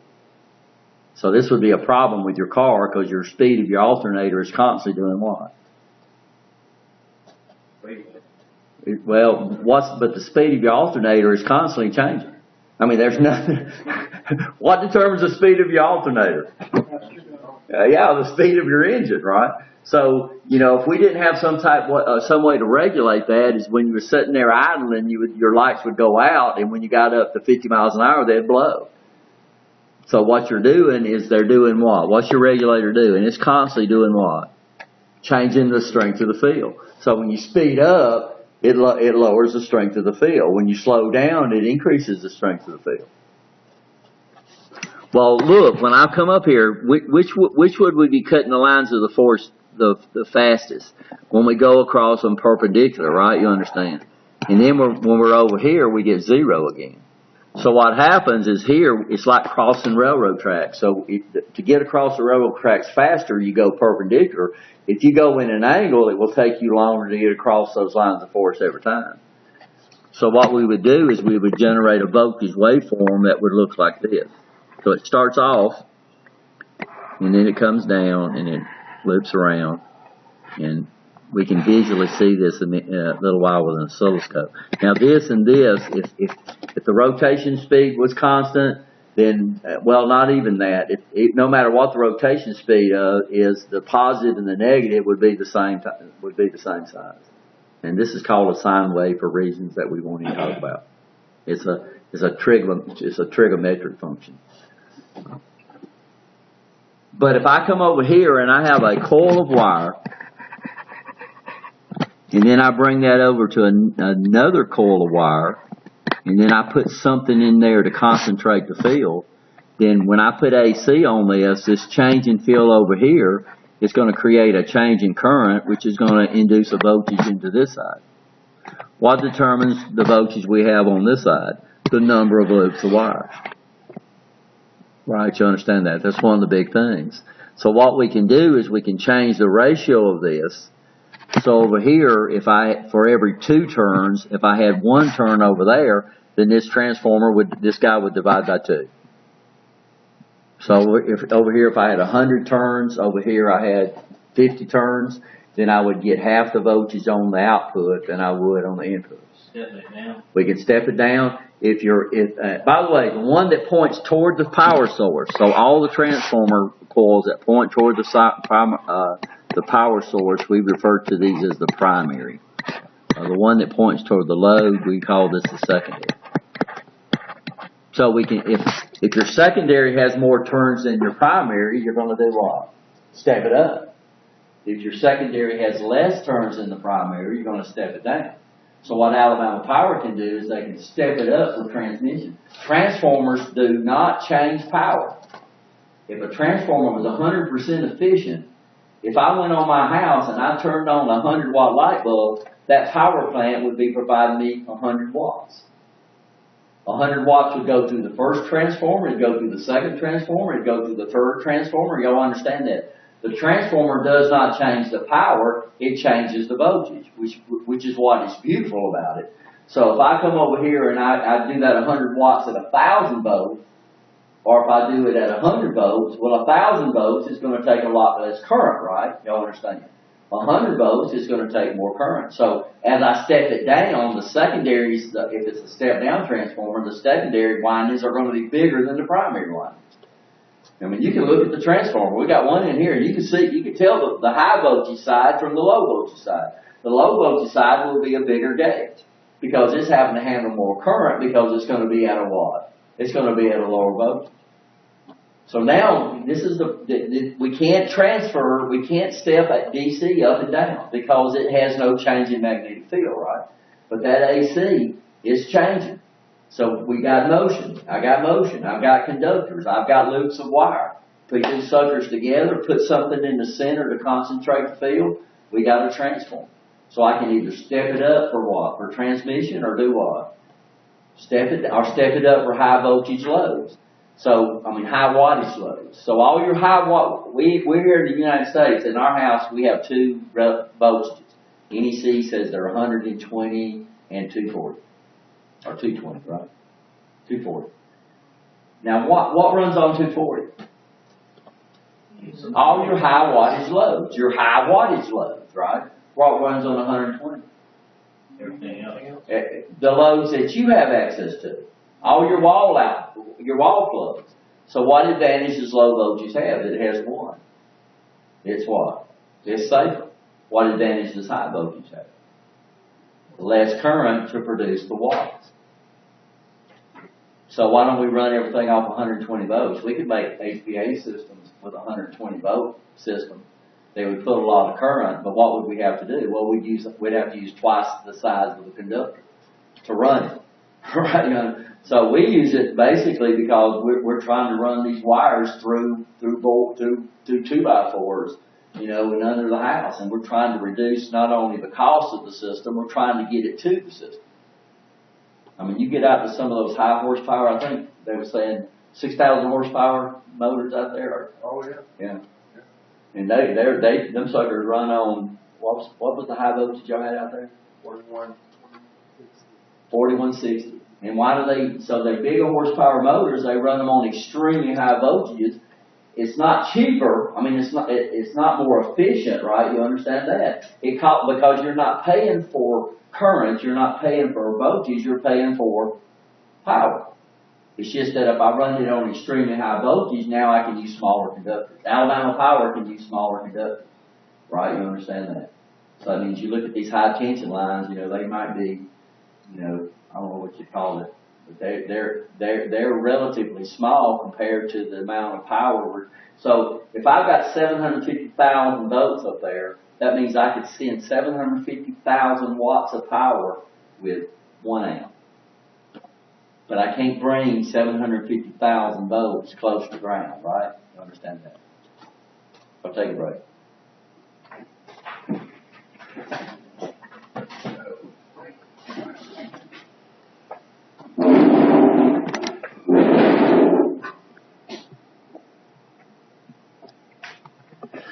So I need to bring my other computer.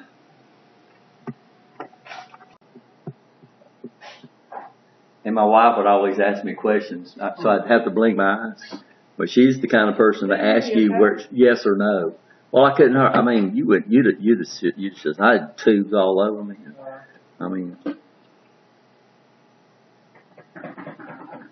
So I had the halo on for like 3 months. Did they induce you with coma? Oh yeah, I was in an induced coma for about a week and a half. And then I wouldn't come out. Wow. But they was filling me full of pain medicine. That's what my son said. She says, my dad can't handle pain medicine. He says, if you want him to come out of the coma, you got to take him off some of that stuff. So when they took it off, I finally came out. Yeah, they came in there and rolled this thing and said, Mr. Raymond, you've been approved for a morphine pump. I said, I don't need that thing. No, I don't need that thing. So it stayed in there the whole time I was down there. Never even used it, never even hooked it into it. I had pumps all over me. It was something. You should have seen it. Man, I had a real bad perinatal wound where the piece of bone came out. Now this leg is about an inch shorter than that leg. Yeah. And it's basically paralyzed, so that's why. I can walk, and I'll walk in this class, but I'll have to touch something when I walk, and y'all wear me out. But this is okay because this is not a real big class, so I'll be able to do okay. And I really need to get up off this thing every once in a while, but I'm just so slow that. Okay, so where was we at? So y'all understand the advantage of AC. So AC motors are smaller. They're less expensive because most of our AC motors work off an induced voltage.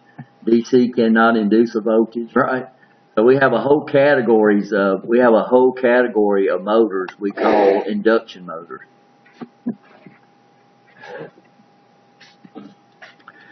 Let's see. These are some of the devices that create AC. We have automated alternator. We have, a lot of us now have generators for your house. Power plant generators, electric hills produce AC.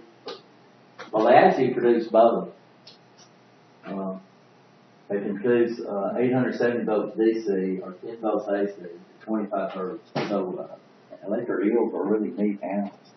So they produce either AC or DC depending on whether they want to stun their prey or kill their prey. 850 volts will get you too. It's got current available to it. DC to AC inverters, we call these inverters. If I got any of those, you can buy them at Walmart, Harbor Freight. A function generator, which is what we have up here. This is this unit right here that we electronically produce AC. But we convert it to DC. So Alabama Power comes in at around 120 volts. I think we have, I can't remember what we have here, but it's pretty close to 120 volts. We plug that thing in, but they come in and they convert it to DC. Now what can I do when I get it to DC? Well, I can electronically control it. Even if it means converting it back into AC. But now I can control the amplitude and I can control the frequency. If you got a big old power amp in your car, your battery is DC, stereo is AC, right? You understand? So you got your stereos are DC to AC converter, which is really, really neat. It's got a big nice inverter in that thing. Alternating current provides voltage source, changes constant direction. The repetition is produced a voltage waveform shown on the next slide. An AC waveform is referred to as a sine wave because it varies. It varies with the trigonometric sine of the voltage. So what we have in AC is normally AC was generated on a circle. So a circle is 360 degrees. Well, what it is if we generate a sine wave on a circle, one cycle, one positive and negative alternation would be created within 360 magnetic degrees, right? Y'all understand that? So we have what we call electrical degrees. So each cycle, each repetition of this waveform, we refer to that we can say 360 electrical degrees, right? So your positive alternation would occur, the maximum positive would be at 90 degrees. It starts off at 0, then it goes up here to 90, then it would drop down to 180, then it would be 270 and 360. And then 360 of this cycle would be what? 0 of the next. And the analogy I use is like 12 midnight. What is 12 midnight? It's the end of one day. As soon as it strikes 12, is the what? It's the end of one day and the what? The start of the next. So 360 degrees of this cycle would be what? Would be 0 degrees of the next one. And this is the way it's generated on a circle, guys. So these guys are actually generated on a circle. And this is what a sine wave looks like. And if you look, if you drop a perpendicular from here down to here, this is 0, you'd see it always forms a triangle.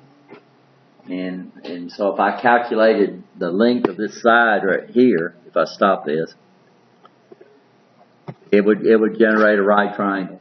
And if you calculated that height, it would be, and use the sine of the angle, it would tell you the exact voltage all along that. So this is why these guys are called sine waves.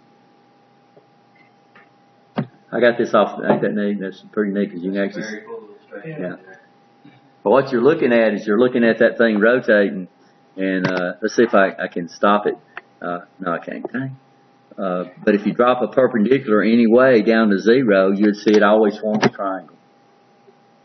So this is some terms we need to understand. So we have these guys.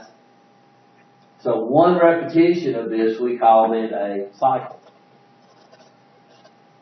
Okay. The rate of the cycles, we call it the frequency.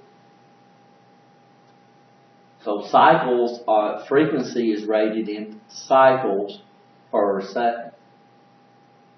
Now in most sciences, people that discover things has the privilege of being named for stuff in the technology. So we had a guy named Hertz. So Hertz stands for cycles per second. So when you look at stuff, it could be either out there, it could be under CPS or it could be under Hertz. And we abbreviate or represent a Hertz with an uppercase H. It's supposed to be an uppercase H and a lowercase Z.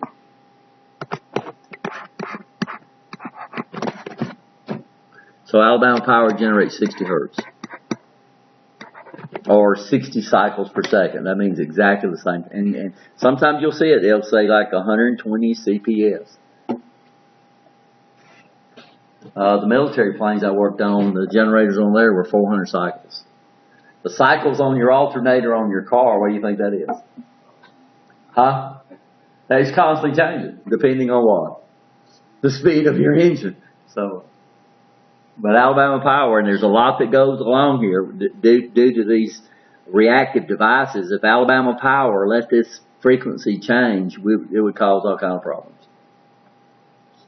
So if you look on stuff that can run in either on the U.S. or in like a company that generates 50 cycles, which they do in Europe, you'd see like a motor would have to run at a higher voltage to produce the same horsepower, because it's 50 cycles instead of what? 60. Here we go, a cycle. Everybody okay? So a cycle is a what? One repetition of a sine wave, which consists of 360 electrical degrees. An alternation is 1/2 of the sine wave. So we say we have a positive alternation and a negative alternation. And people don't understand that. If you say 60 cycles, they think the thing changes polarity 60 times a second. It does not. 60 cycles, it changes polarity 120 times a second. Because you have 2 zeros within the cycle, right? You start with it, and you have it at 180 degrees. And of course, the next one is the next cycle. So this guy's actually, so you have 2 alternations per cycle. So it's actually changing at what? 120 times a second.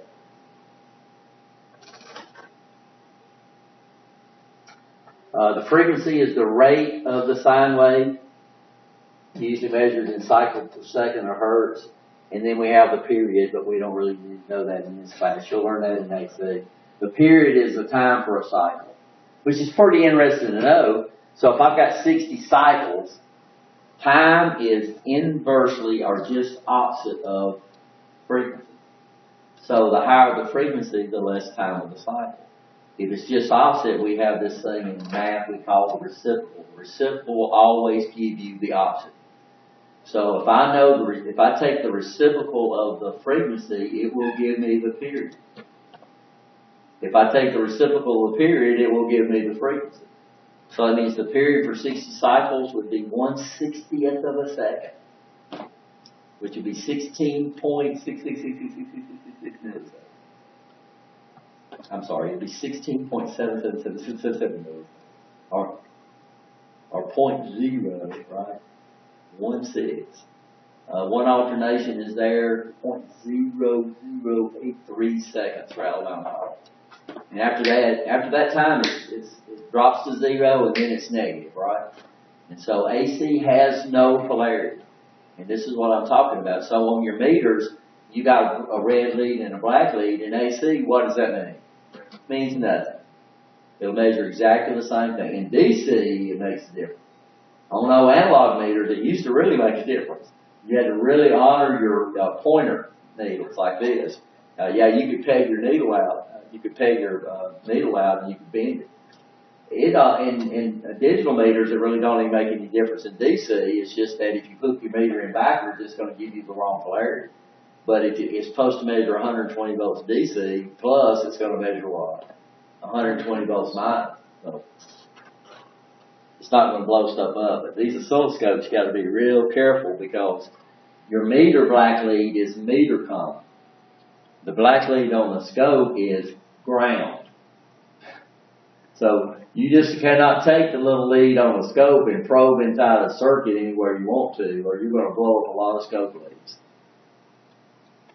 And we'll show you a scope. A scope is really neat because you can actually see what's there. Your meter averages everything. So what type of voltage would I get out of this? So let's say this right here is,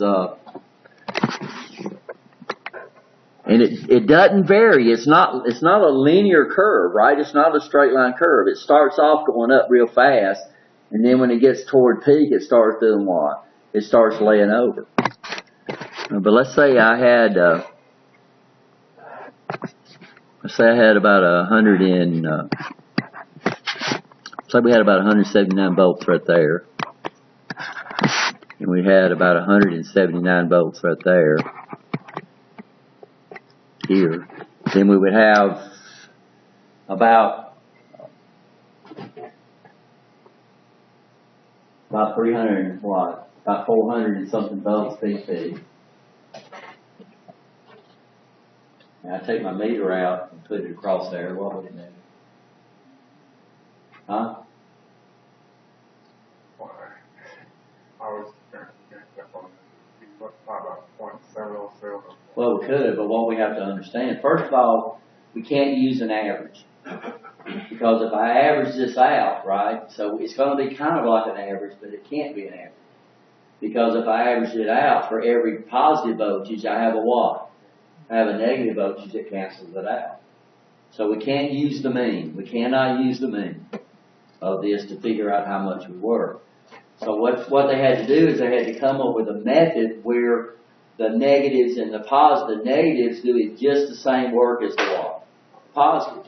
So they came out with a technique that we call the root of the means of the squares.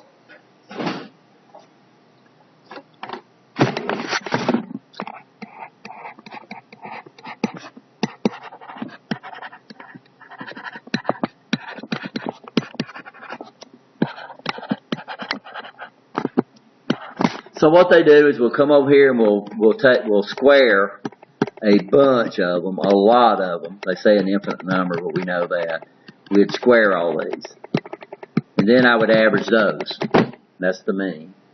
And then I would take the square root of my answer and it would give me we don't call it the average, we call it the effective voltage. And of course we don't call it root mean square, what do we call it? RMS. You all heard that term before? And that's what your meter measures. Your meter measures RMS. Okay. Now, a sine wave. So a sine wave, the positive alternation and the negative alternation are mirror images of each other. They follow the slope that the positive alternation follows is the exact slope that the negative alternation follows. Well, what this always comes up to be, it comes up to be one of the peak voltages. Usually we use the positive voltage times 0.707. It will always come up to be that. Always. If it's a sine wave. Be the reciprocal of the square root of 2, or the sine of 45 degrees. Well, this is a sine wave, the sine of the 45 degrees, which is 0.5. Okay. So that means if I took this value right here, I said 179, right? Everybody, okay? Times 0.707, then that would be the work we would get out of this thing. How much would that be?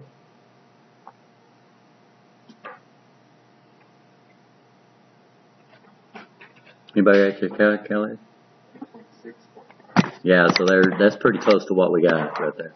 So if you were to take an oscilloscope and hook it on this AC line right here, it's going to measure about 170 volts peak speed.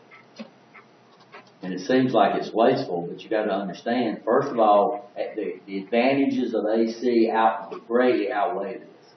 And with transformers, the amplitude is basically, and this is what a standard meter measures.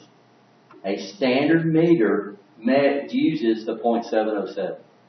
A true RMS meter calculates it. So it does the root of the means of the square. But when you compare a true RMS meter to a regular meter, if you're in the electrical trade, a true RMS meter is not worth a dime to you, because you will never measure the outputs of these things. If you're working on variable frequency drives, which a lot of air conditioners use that, these guys generate non-sinusoidal waveforms. They are not sine waves. So if you're trying to figure out how much voltage you're getting to your motor, then you need a true RMS meter. If you're residential wiring, commercial wiring, or if you're an electrician, if you have a true RMS meter, it's something to brag about. You know? You'll never use the features of that. So, you know, you go out here and buy a $50 meter, you go out here and buy a $140 to $50 meter. That's some of you guys, US Steel, what were those meters?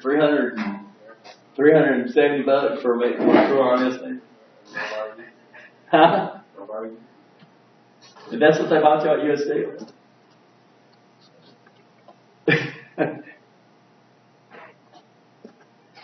So for most people, just a regular old meter will do a fine job. All you're doing is looking on your meter, make sure it is either UL or ICE approved. Those are two big. Europe, ICE is Europe, and then UL is of course the US. And what do these guys do? These guys verify that that thing does what the company says it'll do. So you're looking for that. Where's that going to be at? That's going to probably be on the back cover of the meter, back where you put batteries in. And you're looking for what we call surge protection.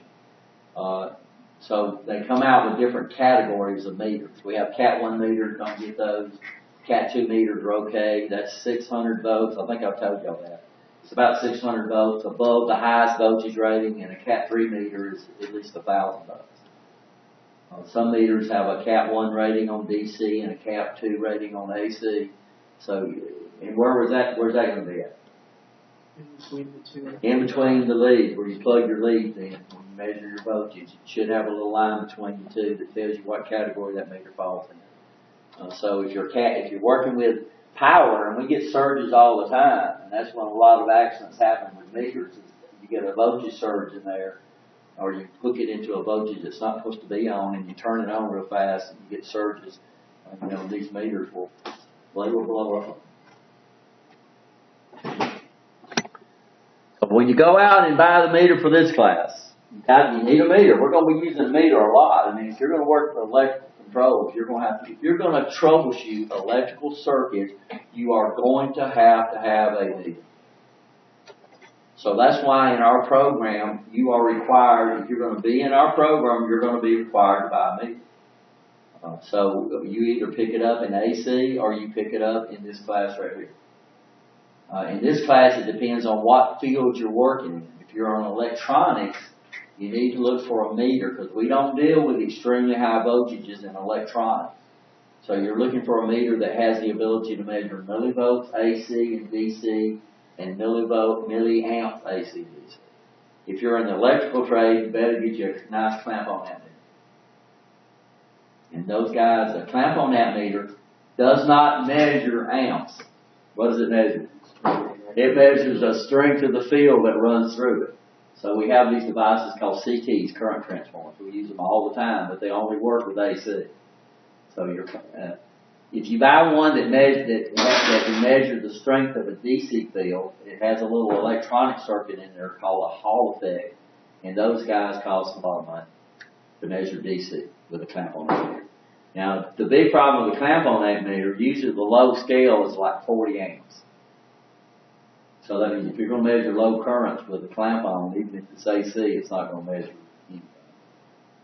But you got the loop method. Y'all understand that? How you use the loop method? If you got enough loose wire, you can loop it. So if you measured 1 amp and you loop it twice, right, you understand. Then it's going to measure 2. So you have to divide your meter by how many loops you make. But you can make the meter think you're looking at more current to get it so the meter will measure lower currents, not extremely low current. Yeah, usually on your clamp-on you got 2 ranges. You got 40 amps and you got 400 amps. So if you're trying to measure 15 milliamps of AC field, it's going to measure what? It's going to measure 0.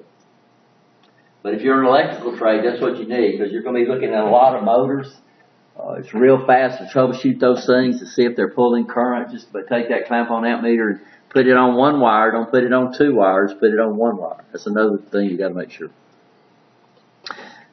So then we have different ways we can transmit 3-phase. So we have 3-phase. So 3-phase are 3 sine waves generated at 120 electrical degrees apart. And these guys are more efficient. Either you get, because they're efficient by the square root of 3. So if you transmit 3-phase, then we have different ways. But the power in the 3-phase system, if you measure one of the phases is V times I times the square root of 3. So in a DC system or a single-phase system, it's V times I. On a 3-phase system, it's V times I times what? Square root of 3. Now, it's really easy to remember because it's 3-phase. Because what happens is you've got 2 phases that's conducting the current at a time, right? And it's spread over 3 phases, but they're not spread equally because each one of them's at a different voltage. And plus, 3 conductors requires 4 conductors if you run a neutral. Not a ground neutral. You understand the difference between a neutral and a ground? You need to understand that in this class too. What's the difference between a neutral and a ground? A neutral is a grounded current carrying conductor. NEC don't use the term neutral in HOT.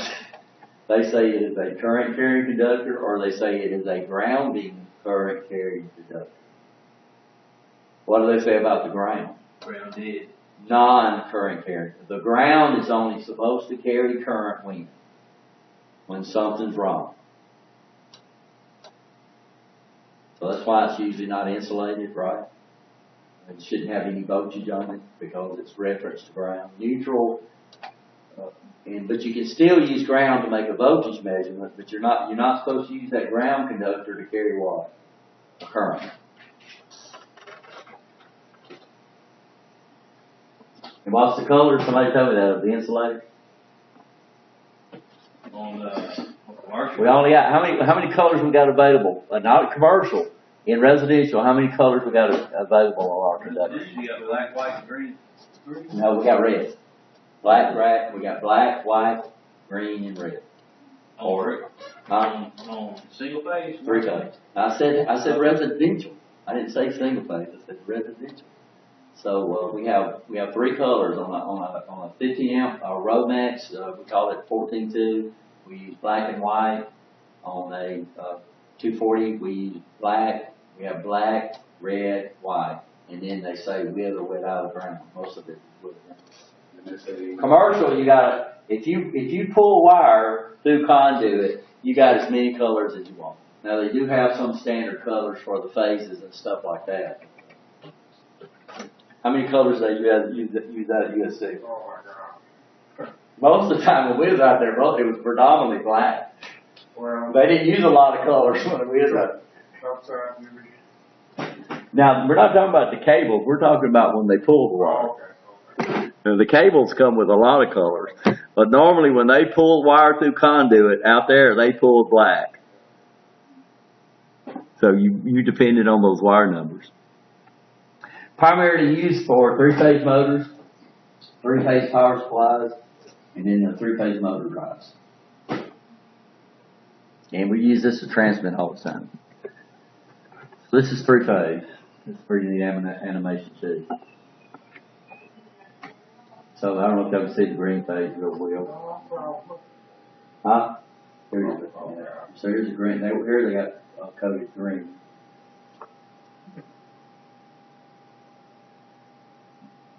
So we got three phases. They're 120 electrical degrees apart. So when this one's at 120, this one's coming up right here, right? Notice they always cross at 120 electrical degrees. So we got three-phase power in this lab.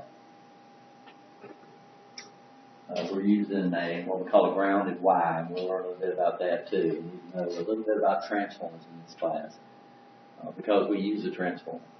So normally your control circuit is a low voltage circuit, and then your power circuit is going to be a high voltage circuit. And why? Because it's a power circuit, and the higher the voltage, why? The less current required to produce that power. Your control circuit is probably going to be a low voltage circuit or lower voltage. Why? Because this is the guy you spend most of the time with, right? Normally your problems occur in your control circuit. And if it's a low voltage circuit, it's going to be what? Safer. And it's dropped down too, by the way, especially when the 70E standard, the NAFTA 70E standard, specified that anything above 50 volts is considered a lethal voltage. It don't mean it's going to kill you, but they say it has there is a potential there. So for years and years and years, the control voltage was primarily 120 volts, or it was DC. Now they're dropping that down to 26 or 24 volts. Why? To get under that 70E standard, so these guys out there don't have to start wearing all that safety equipment to go out and work on these things. But 120 volts is still a prevalent out there. Ours is 120 volts, so our control system is 120 volts, which is above the legal. So we're going to make sure we do things safe. We have extremely low energy circuits, though. The control fuse is 1 amp, and our power fuse is 10 amps. So the energy level we have available is so low that even if we were out in the field, we wouldn't have to wear any special safety equipment.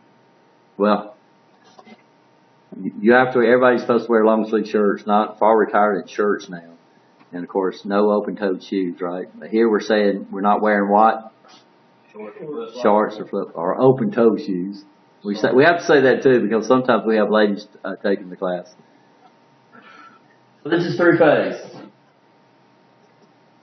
This stuff is really neat. We have three-phase power coming in. Our motors are three-phase motors.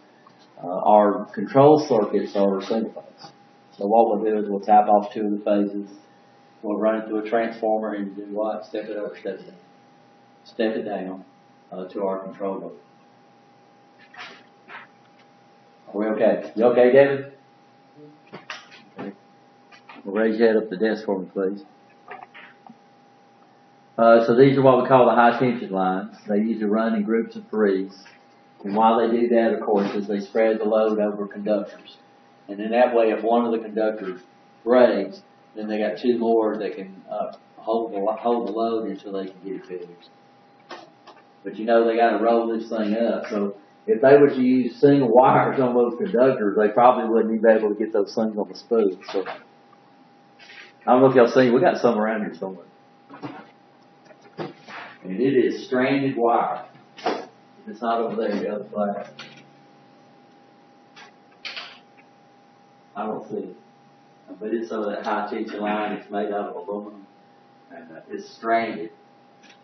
What's supposed to be the advantage of stranded over solid line? It's flexible. But this guy, It's, you know, it's not, I don't know, we'd have to measure, probably, can't remember the circle mills on it. But you can't bend it. You know, they could have machines to bend it, but it's strained wire. What's the actual cost there? What advantage does solid have over strained? It's usually a little cheaper for the gauge because they don't have to do all the winding. I don't know if you've ever seen the strained wire. The machines are neat. But also it's easier to terminate.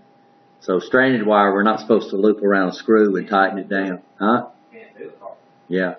Because we call it bird caging. We call it when you come in. And if you lose one wire, you've changed the gauge of the wire, right? And one of the specifications about that, if you take a cable splicing course, is how many strands you can afford to lose per gauge and still maintain the integrity of the wire. Oh, did we put that power in AC circuit? Same, except for three-phase. What's the formula for power? C times time. Times square root of 3. So these are three-phase. Y'all seen these all around. We have three-phase transformers. Then we have three-phase systems that use single-phase transformers that are wired to act like a three-phase transformer. So y'all see these all the time. You'll see a pole up there. They have 3 transformers up there. It's usually feeding a big commercial or a big church or something like that place that uses three-phase. The advantage of this, of course, is that it would probably cost you more to install 3 individual transformers, but it would be a lot cheaper to fix if one of them messes up. A three-phase transformer, if one of your windings messes up, you have to replace the whole transformer. Of course, y'all seen these guys. What do we call these? Yeah, we call these substations. What's the purpose of them suckers? Step up or step down. It steps them up for what? Transmission, steps them down for use. And then you got a transformer out there close to your house, either up on the pole or up on a power pole or in a box somewhere that steps it down to the last voltages. And then we start insulating the wires, right? So this is a typical system. Here this is not an they have different voltages they use for intrastate. So, saying what voltage are those high tension lines, it depends on what. Where you're at, how far they have to go. You know, like we said, here in this college, we're on TVA. So where's our power generated at? Tennessee Valley, up around the Tennessee River. And they're routing power down here. So I imagine those use pretty high tension lines and pretty high voltages to get it. But it don't make any difference, right? You know, the higher we can step it up, what? The further we can send it. The higher we can step it up, the less current's required. And that's what we can do with AC that we can do with DC. Y'all ever watch the battle of the currents? You know, Edison was what? He was DC. Oh yeah, DC. Tesla came in, and Westinghouse hired Tesla and to push AC. And of course, he was trying to, was it Chicago or it was one of those big towns? Edison started wiring those things, and he had to put a power generation station about every mile because you couldn't step the voltage up and you couldn't step it down. If you got it up too high, you'd be killing everybody. If you got it too low, you couldn't get it that far, right? You understand? So every mile they had to have a boiler and they had a generator every mile. That's not very efficient. That's not very efficient. Then when Tesla came in and Westinghouse started pushing AC, of course the advantage of AC is we can do what with it that we can't do with DC. We got to step it up. Step it up high enough to send it how far we need to get it, and then do what with transform. Step it back down. And of course, who won that war? Yeah, Edison was talking about how more dangerous AC was in DC, and he was electrocuting elephants and all that. Toxins, maybe. So it's a good video. It's called The Battle of the Currents. So here we go. It's typical. We have a power plant. They generate around 600 volts. We come on out, then they do what? Step it up.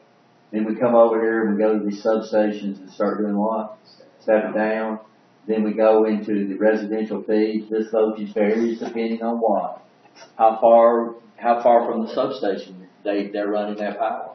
And then outside by your house somewhere, there's a watt out there. There's a transformer stepping down, giving you 2 voltages. It uses what we call a center tap transformer. And I think we calculate the powers here, right? Or let's see if it pops up. So over here I need 1,000 watts at 120 volts. How much would it cost me over at my house? 8.3 amps, right? And then we step it up to 2,300. The current drops down to 435 milliamps because now we're taking the 1,000 watts and we're dividing it by 2,300 volts. Then we step it up here to 275,000 volts. Now we're dealing with 3.6 milliamps to generate that 1,000 watts of power I just did at my house over there. And then, of course, then we get back to the power generation station over here, and we would be back at the 2,300 volts. So this is basically a power grid. This really works out with AC. And if you get into 275,000 volts, or these high tension lines, like that 750, 800,000 volts. Y'all see the movie Eagle Eye? You get some of those high tension lines and they blow it and it falls down on him. What happens when it hits him? It just vaporizes. We had one of our instructors here. We had some Fluke meters, digital meters. This was a long time ago. Hell, today these things cost a lot of money. Jack wanted to measure the arc voltage of an arc welder. So he put his meter across that thing and generated an arc. And the voltage is not, it blew up the high frequency section of the meter, all the high frequency. And those components were gone. They just disappeared. It literally did what?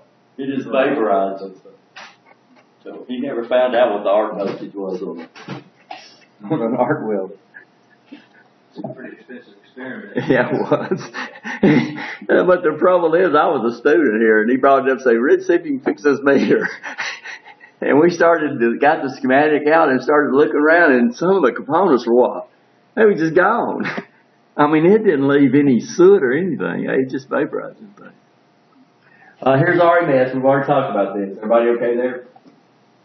So it stands for the roots of the means of the squares.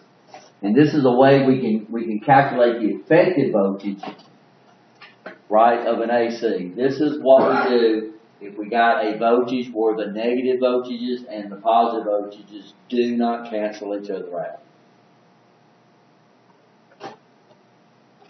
And if it's a sine wave, it's always one of the peak voltages times what?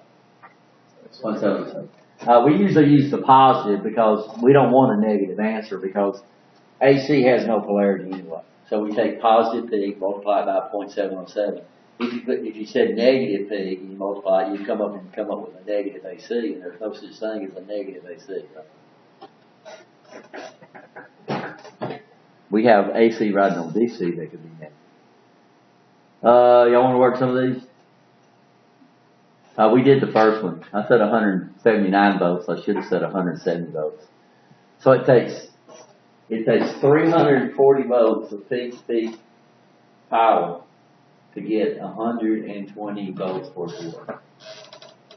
And you don't know that unless you look up an oscilloscope. Oscilloscope, that's one advantage of an oscilloscope, is an oscilloscope shows you what's there. Your meter is going to try to average everything. Y'all understand that?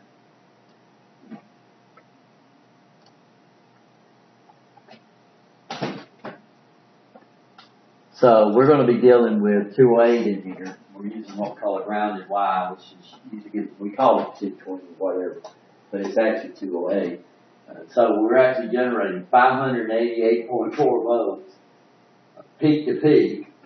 So what we do peak to peak, the scope measures peak to peak. So normally what we do is we take the reading on our oscilloscope, we divide that by 2. What would that give us? We got peak to peak. Do you understand peak to peak? We divide that by 2. That would give us peak. Multiply that by 0.707, and this is what our meter will read. Or I could do it just opposite if I wanted to figure out what a scope would read. I will show you some stuff on that oscilloscope, but I'll have to so y'all can see phase shifts and stuff like that. Everybody okay with resistance?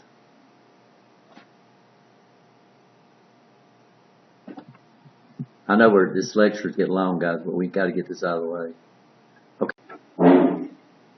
All the opposition in a DC circuit is resistance. It's CD, and so DC does not have a frequency component. Y'all understand that? DC power. Reactance and impedance, unlike resistance, reactance varies with frequency. In devices called capacitors, as the frequency goes up, the reactance goes down. The opposition goes down. In devices called inductors, as the frequency goes up, the inductive reactance goes up. And this is really cool. So now we got components that respond to frequency. If we didn't have devices like this, there would never be TVs. There would never be radios. You wouldn't be wearing cell phones on your side right now because we've got a device that responds to frequencies. So we got a technique we call multiplexing, and that's, you don't need it, but multiplexing is when we have a media and then we share all this information on the same media. And the air is carrying all kind of media right now, right? I mean, carrying all types of information. Well, how in the world do you split that stuff up? Well, we have circuits that respond to frequency. So I can establish a circuit that will block certain frequencies and pass certain frequencies. So what do we call that knob on your radio? We call it a tuner, right? Well, that's what you're doing. You're setting up a frequency circuit that only lets this information, we call it a carrier. So what we do is we take the garbage we're trying to send and we put it on a real, we use a composite and put it on a high frequency signal. And then we call that a carrier. Then we send that out and all these carriers are up here right now, all over the place. And then I bring it into the unit that's trying to receive it. And I have a frequency-sensitive circuit that only lets the carrier come through for that signal. And what does it do to all the other carriers? It blocks them. So now I can have 250 TV stations riding on the same carrier. Because when you change channels on your TV, you're establishing a circuit that only lets the carrier come through. A circuit that responds to frequency. And you block all the other guys. And then you run it through what we call a low-pass filter, and you get rid of the carrier. And then now what do you have? Well, now you got the data that was riding on top of it. It's really neat. So these guys right here gives us the ability, and we're not in AC, you're going to learn this, we have the ability to set up circuits that respond to frequency. So if I mix a capacitor and an inductor in the same circuit, there is a frequency where those two guys will cancel each other out. And we call that the resonant frequency. Those things that's neat. So there would be no such thing as television without frequency sensitive circuits. There would nothing like this cell phone that's riding on my circuit if we didn't have frequency sensitive circuits out there, right? So one of the big things is being able to do that. These guys respond to frequency. And we have different formulas that we're not going to get into. But what you need to understand, not only do these things, they respond to frequency, so they make really good what we call filters. What is a filter? Well, filter is something that gets rid of what you don't want and keep what you want. So we can set up filters that reject high frequencies and pass low frequencies. We can set them up that rejects low frequencies and passes high frequencies. We can set them up that gives us what we call band pass, where we can let just a certain range of frequencies go through and block everybody else. We can take garbage that's riding on DC power supplies that's pulsing all over the place, and we can get rid of that by filtering, right, by using one. I don't know if you ever looked at a motherboard, you'll see hundreds of little capacitors all over that thing, and all that's in there is to get rid of all this switching noise that we try to get on my power supply. We come over here and we take AC and we convert it to DC. Well, when I take AC and convert it to DC, how am I going to do that? Well, the only thing I can do is just take the alternations and flip them up on the same side. But this is still not good DC. Right, you understand? That's DC because it's never changing directions. But all I did was took the negative alternation and using a what we call a check, kind of like a check valve, a diode, to steer the negative alternation up to the top. But this is still not DC. So how can I get rid of that? Well, I run it through a filter. And it will take this garbage and convert it to this garbage. But it's still now what? DC.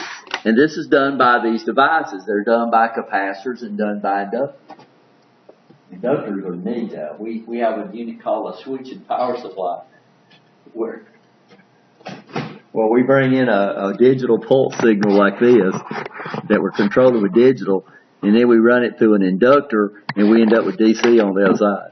And it's just the neatest thing, because what does these guys do? So one of their main function in life is to filter, and we filter stuff out all the time.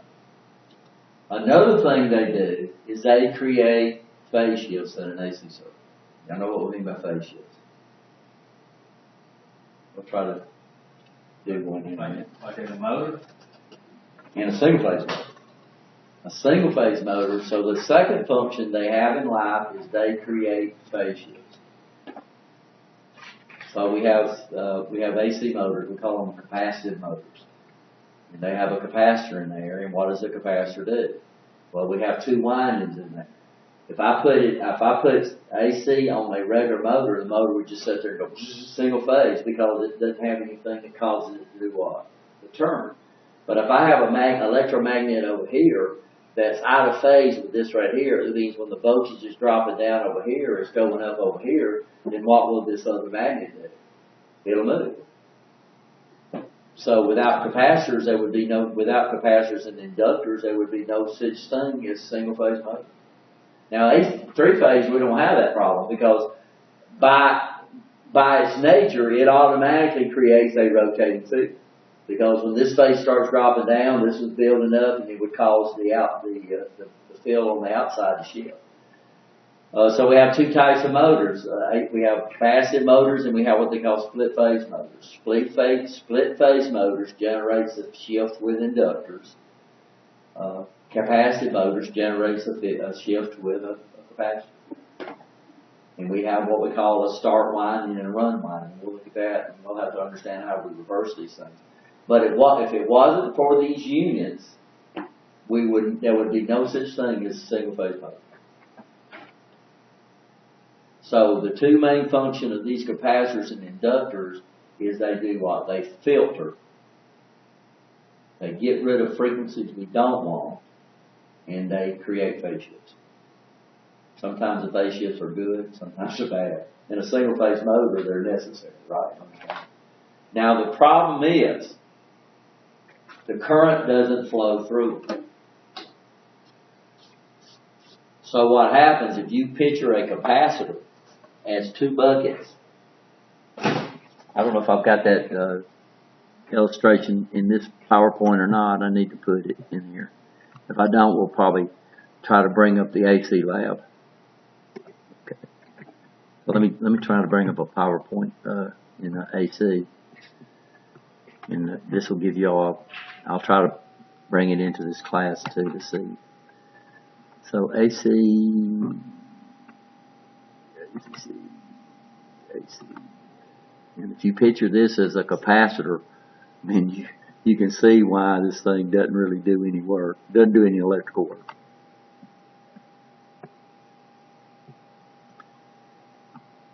And so we're looking for capacitors, intro capacitors. Let's see if that's in here.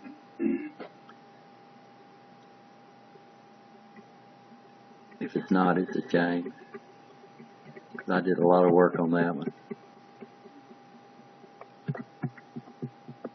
And it's been around for a long time. Oh, cap demo. Let's look this up. Okay. So here we go. Let's run the PowerPoint. So what I have here is I have two containers, and I have a pump in the center, and then I have a resistor. And so what's going to happen on a capacitor, we charge it.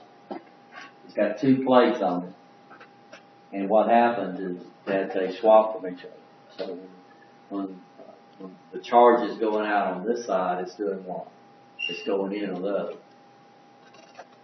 But there is no current flow between the two containers.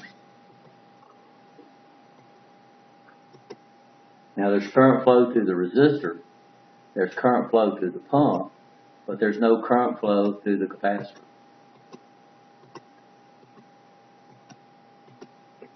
Y'all see that?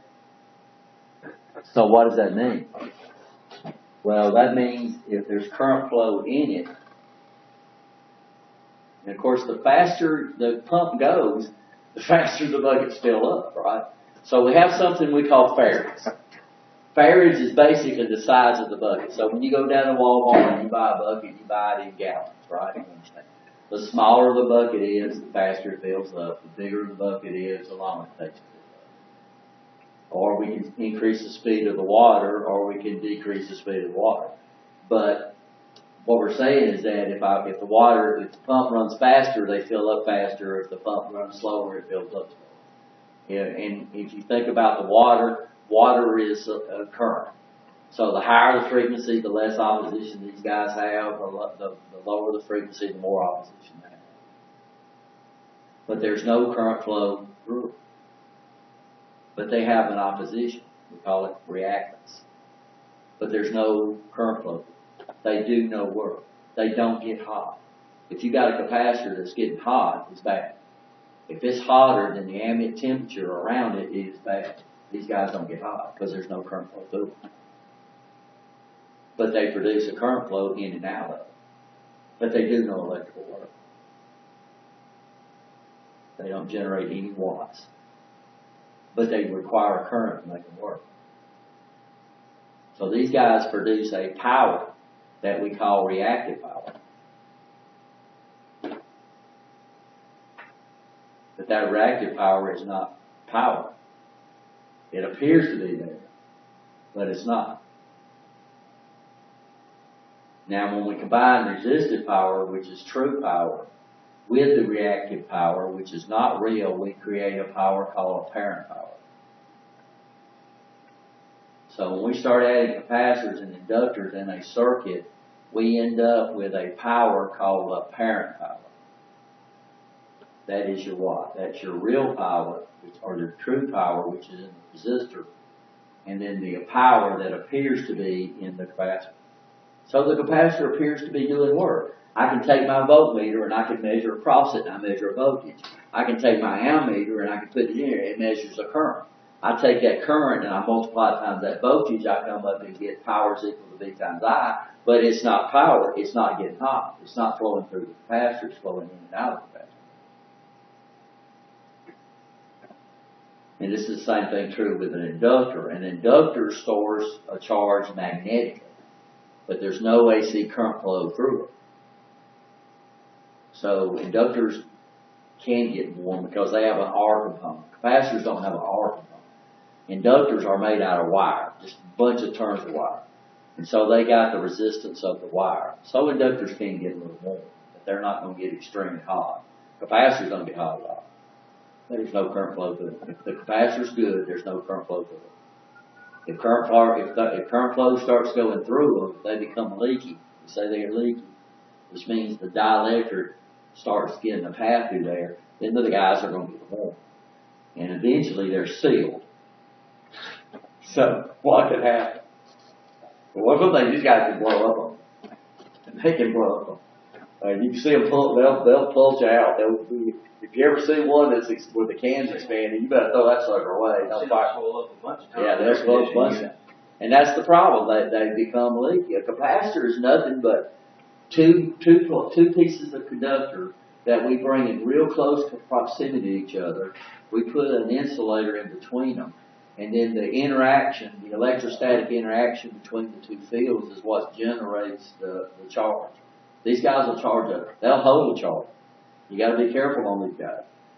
They act like little batteries. They'll hold a charge. They'll bleed off eventually because that insulator, there's no such thing as a perfect insulator. So a capacitor, if you leave it long enough, it will discharge itself. But if it's a real good, what they call computer grade capacitor, them guys will hold charges for a long time. You get shot by those things. You know, they can. But what they do is they create a power called apparent power. Because what we end up with is we end up with this spaceship.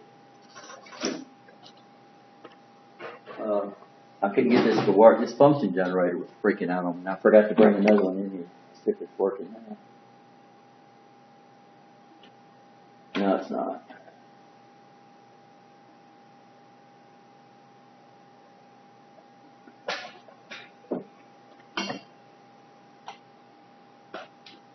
So y'all come on up here. We're not a big class. We'll go ahead and pause it. Normally, so what we do is we have something we call XLL, inductive reactance and capacitive reactance.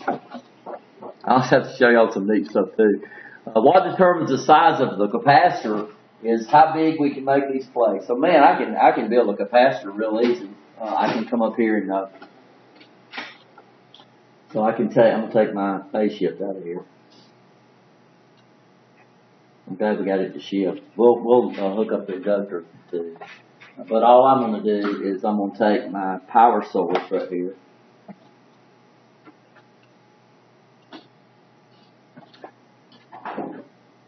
I'm gonna turn off this other channel.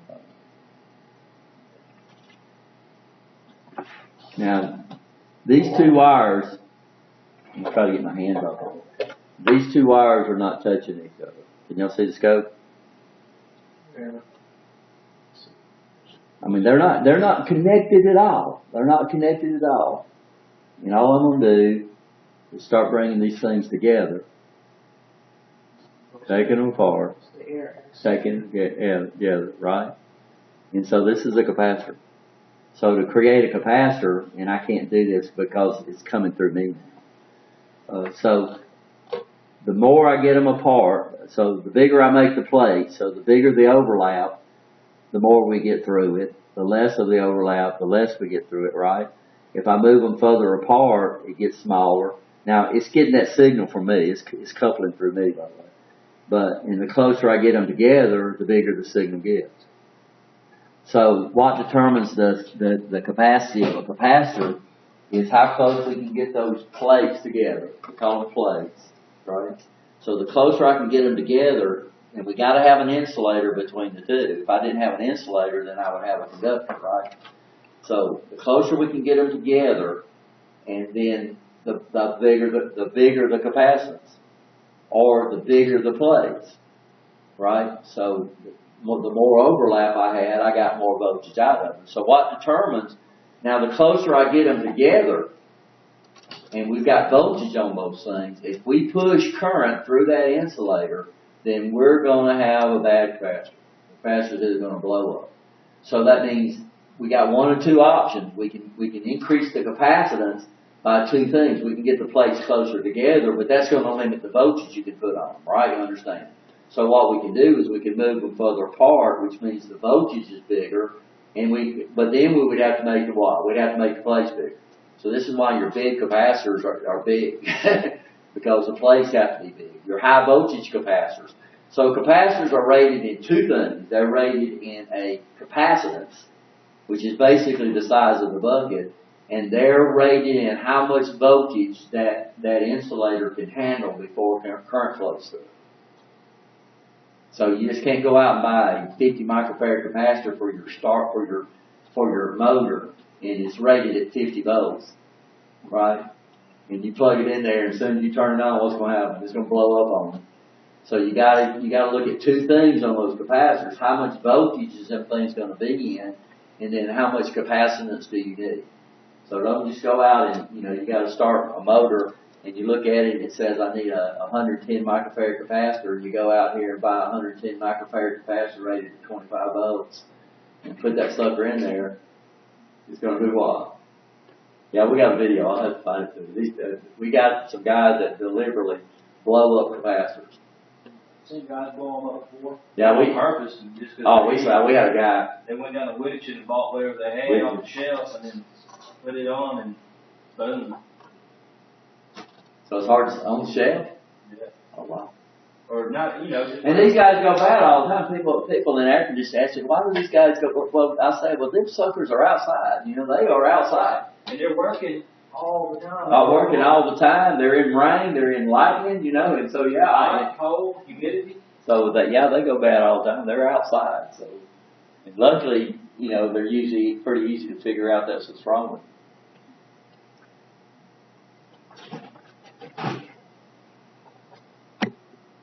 Inductors.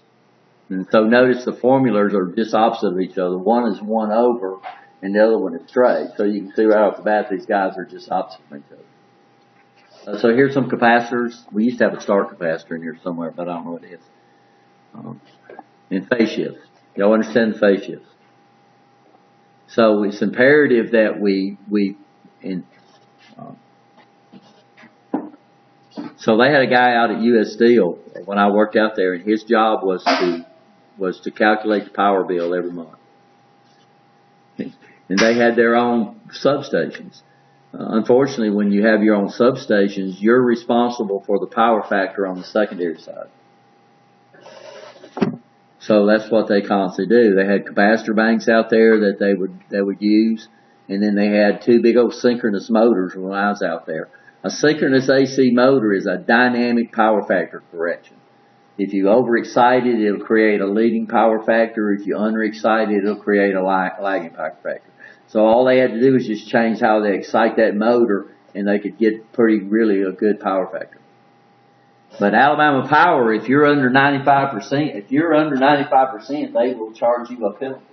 So not only are you paying for your power, you're paying a penalty for a bad power factor. So you're paying a parent power, so basically it's a double knock. And can y'all understand why they don't want you to pay for the work you're not getting? Because the power grid has to handle what? A parent power. And man, we're stressing that thing out right now. For reasons we won't be discussing, induction capacitance causes the current and voltage in the power circuit to be out of step and phase. Inductors cause currents to lag in a parallel circuit. Capacitors cause them to lead. 2 conductors separated by an insulator can form a capacitor. So sometimes we get capacitors where we don't want them. We call it stray capacitance. Have you ever heard of that term? All conductors wrapped in a coil forms an inductor. So all your AC motors are inductors. Now they have pretty good power factors because they have a magnetic field that's rotating and trying to do it. A lot of people don't understand. If you buy an over horsepower motor, your power factor is worse. The power factor on the motor is real good if it's running at its rated horsepower. So if you buy a 30 horsepower motor to do 5 horsepower worth of work, you're going to be paying a premium cost for that guy. You know, unfortunately, a lot of engineers like to over-engineer. They'll put motors in there a lot bigger than what's needed. But all your transformers are inductors. All your motors are inductors. You know, so we got tons. So by default, the power grid is trying to do a lagging power factor. So they have capacitors all over the place. US Steel had capacitors all over the place out there by their substations. I don't know. I don't think we got anything over here. We don't produce enough power to screw around with our power factors that much here. AC relays. In a power distribution system, the current tries to lag behind the voltage because it's inductive, right? Capacitance and inductance do what? Cancel each other out. Switching power supplies are awful too. They're a lot better than what they used to. But I have a real good thing that I got off the internet that talks a lot about power factors. And we saw this. This is snapped off of this scope right here. Unfortunately, it picked up the scan of the scope, but it literally did what. And I'll try to do the inductor for you. I'll get my other one. But that's so neat. I can spread out the wire almost out here and don't roll it in the spool. Spread it out and it acts like a wire. And I'll start doing what? Wrapping that thing around, and you'll see the voltage drop start changing and then you'll start seeing phase shift. Just by me doing what?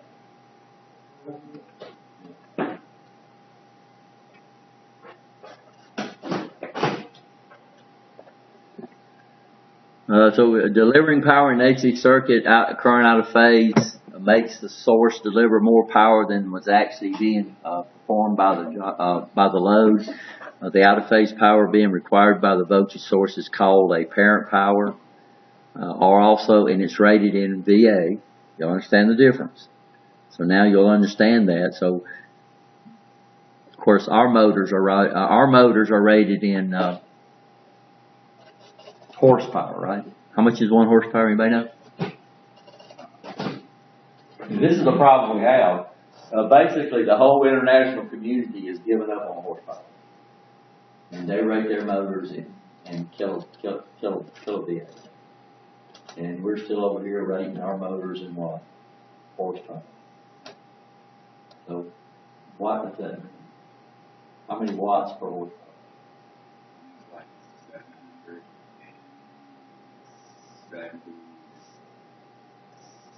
746 watts per horsepower. And that's watts. Odds are it's going to pull a little more if you're running an inefficient motor. And some of the things they tell you, the new nameplate, by the way, has the efficiency of the motor. And the new motors nameplates tell you what size capacitor to put in parallel with the motor to give you basically a phase shift of 0. So the new, ours don't have that. Ours is not a newer motor, but your new motors has an. So we put a capacitor in parallel with the leads, and we can shift the thing back towards 0, right? And these are on your new high efficiency motors. So true power is rated in watts, or real power, and then the power factor is what? It's the true power divided by the parent power.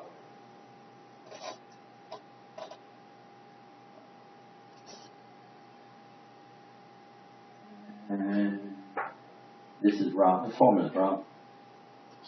True power would be equal to what? Would be equal to. Oh, that's right. So this is a fraction. So if this is a 1, then your apparent power and your true power will be the same. If it's lower than 1, then your answer will be smaller. But it's like me trying to get y'all arguing about 500 milliamps, right?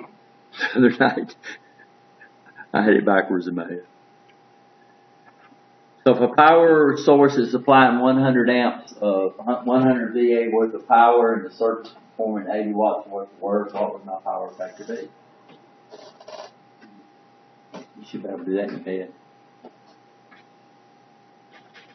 So we could drop the 0 off the 8, drop the 0 off the 10, so it's going to be 8 divided by 10, so it's going to be what? 0.8. So the 0.8 would be the fraction, or we would say 80%. So if I was running this power factor, I would be in trouble. Are we okay? I do that okay? Or did I mess up? Huh? Let's look about a little conductor terminology. We're basically dealing with these guys down here, either solid or stranded. Y'all understand the difference between those wires? What advantage does stranded have over solid? I said it. Yeah, they're flexible, right? What advantage does solid have over stranded? Easier to net. It's easier to terminate. It's really determined. We can twist them together, put a wire nut on there, right? We twist solid, we twist stranded wires together and put a wire nut on them. That's going to be a waste of time. So normally with stranded wires, we put them in what they call a compression, where it don't let them bird cage on. It'll be we screw them down, or we solder them, or we put crimp-on splices on them, which is what Alabama Power does. Stranded is usually a little more expensive for the same gauge. But the big advantage, of course, is flexible. Sometimes you have to have flexible wire to get it going you want to go. Did Devin leave out on me and not tell me he was leaving? His books are still there? Okay. This is a printed circuit board. We don't need to see that. We're not going to deal with that. These are conductors. What's a cable? We need to know that. So a cable is when we take multiple conductors, 2 or more, and have them share a common jacket. What's the function of the jacket? Environment. What's the purpose of the insulator? Well, yeah, to keep the vote, keep that push in. Is there current flow through the insulator? Sure. It's just that it's so small that we can't even comprehend it. Because there's no such thing as infinite resistance, right? Stranded solid, are we okay there? We're okay? And I guess this is all we need to. Everybody okay on, so what do we do with these digital multimeters? We understand we need to know how to measure with these things. First of all, a lot of your new meters, they share a common jack between amps and volts, which I don't like. Especially a clamp on amp meter. Y'all seen a clamp on amp meter? A clamp on amp meter, what they're doing is they're trying to make it as narrow as possible. So on those, you'll have two jacks at the bottom, and those two jacks, you use it for everything. Whether you're measuring ohms, whether you're measuring amps, measuring real amps, or whether you're measuring volts, or whatever the meter can do. We have multimeters. To be considered a multimeter, it's got to do three things. What's the three things? It's got to be able to measure volts. It's got a voltmeter in there. It's got an ammeter in there, and it's got an ohm meter. So I'll say, you know, what do you need to measure volts? And somebody will put a digital multimeter, and that is wrong. Because if you put that dang dial on the wrong thing, you're going to burn yourself up. To measure volts, you need a voltmeter, right? You understand? So what do you do on a multimeter? Well, you've got some type of dial or something that you select a meter. And you can't have two meters selected at the same time. So you can't say I use a digital multimeter to measure volts, because what would happen if you had that thing switched to amps? Which happens all the time. Mr. Sanders, come over here. We have this happen in D.C. all the time. Got the brand new meter. We had a guy down in Columbiana was teaching all his high school kids, and he bought these beautiful meters. And the first week he couldn't use hardly any of them more. Why? So they're blowing the fuses. And the problem is people can't get. It takes a little while for people to get that in their head. If we never put an amp meter across anything. So in DC, you're going to be measuring volts and you're going to be measuring current. So what happens is, what the students does is put their meter on amps, measures amps, and the next thing says measure volts. What do? They go over and put it across that resistor. An ammeter has almost no opposition at all, because the true ammeter, the current has to flow through the meter. Y'all understand that? So an ammeter has no resistance at all. And so what happens is, if you put that across the source, you create a short circuit. So what do they do inside that? They put a fuse in there to protect the meter. So you blow the fuse. Then you got to fit, and usually these little 5 millimeter fuses that's hard to find, because they're trying to make the meter so narrow now. And now you got a meter, you don't have a fuse in there.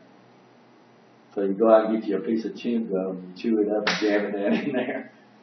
And then you do it. Then you do the same thing, then you burn your meter up, right? You understand? I remember my dad, when we had a fuse box, he would use aluminum foil and wrap it around the fuse and screw it in there. So, ohm meters, we use it to measure across, right? With power off. Y'all understand that? Voltmeters, we measure across with power on, right? Ammeters, we measure through, if it's an ammeter. Now understand, we have this thing called a clamp-on ammeter. What's a clamp-on ammeter? It's not truly measuring current. It's measuring the strength of the magnetic field. The strength of the magnetic field is directly proportional to the current flow through it. Most clamp-on ammeters only work with AC.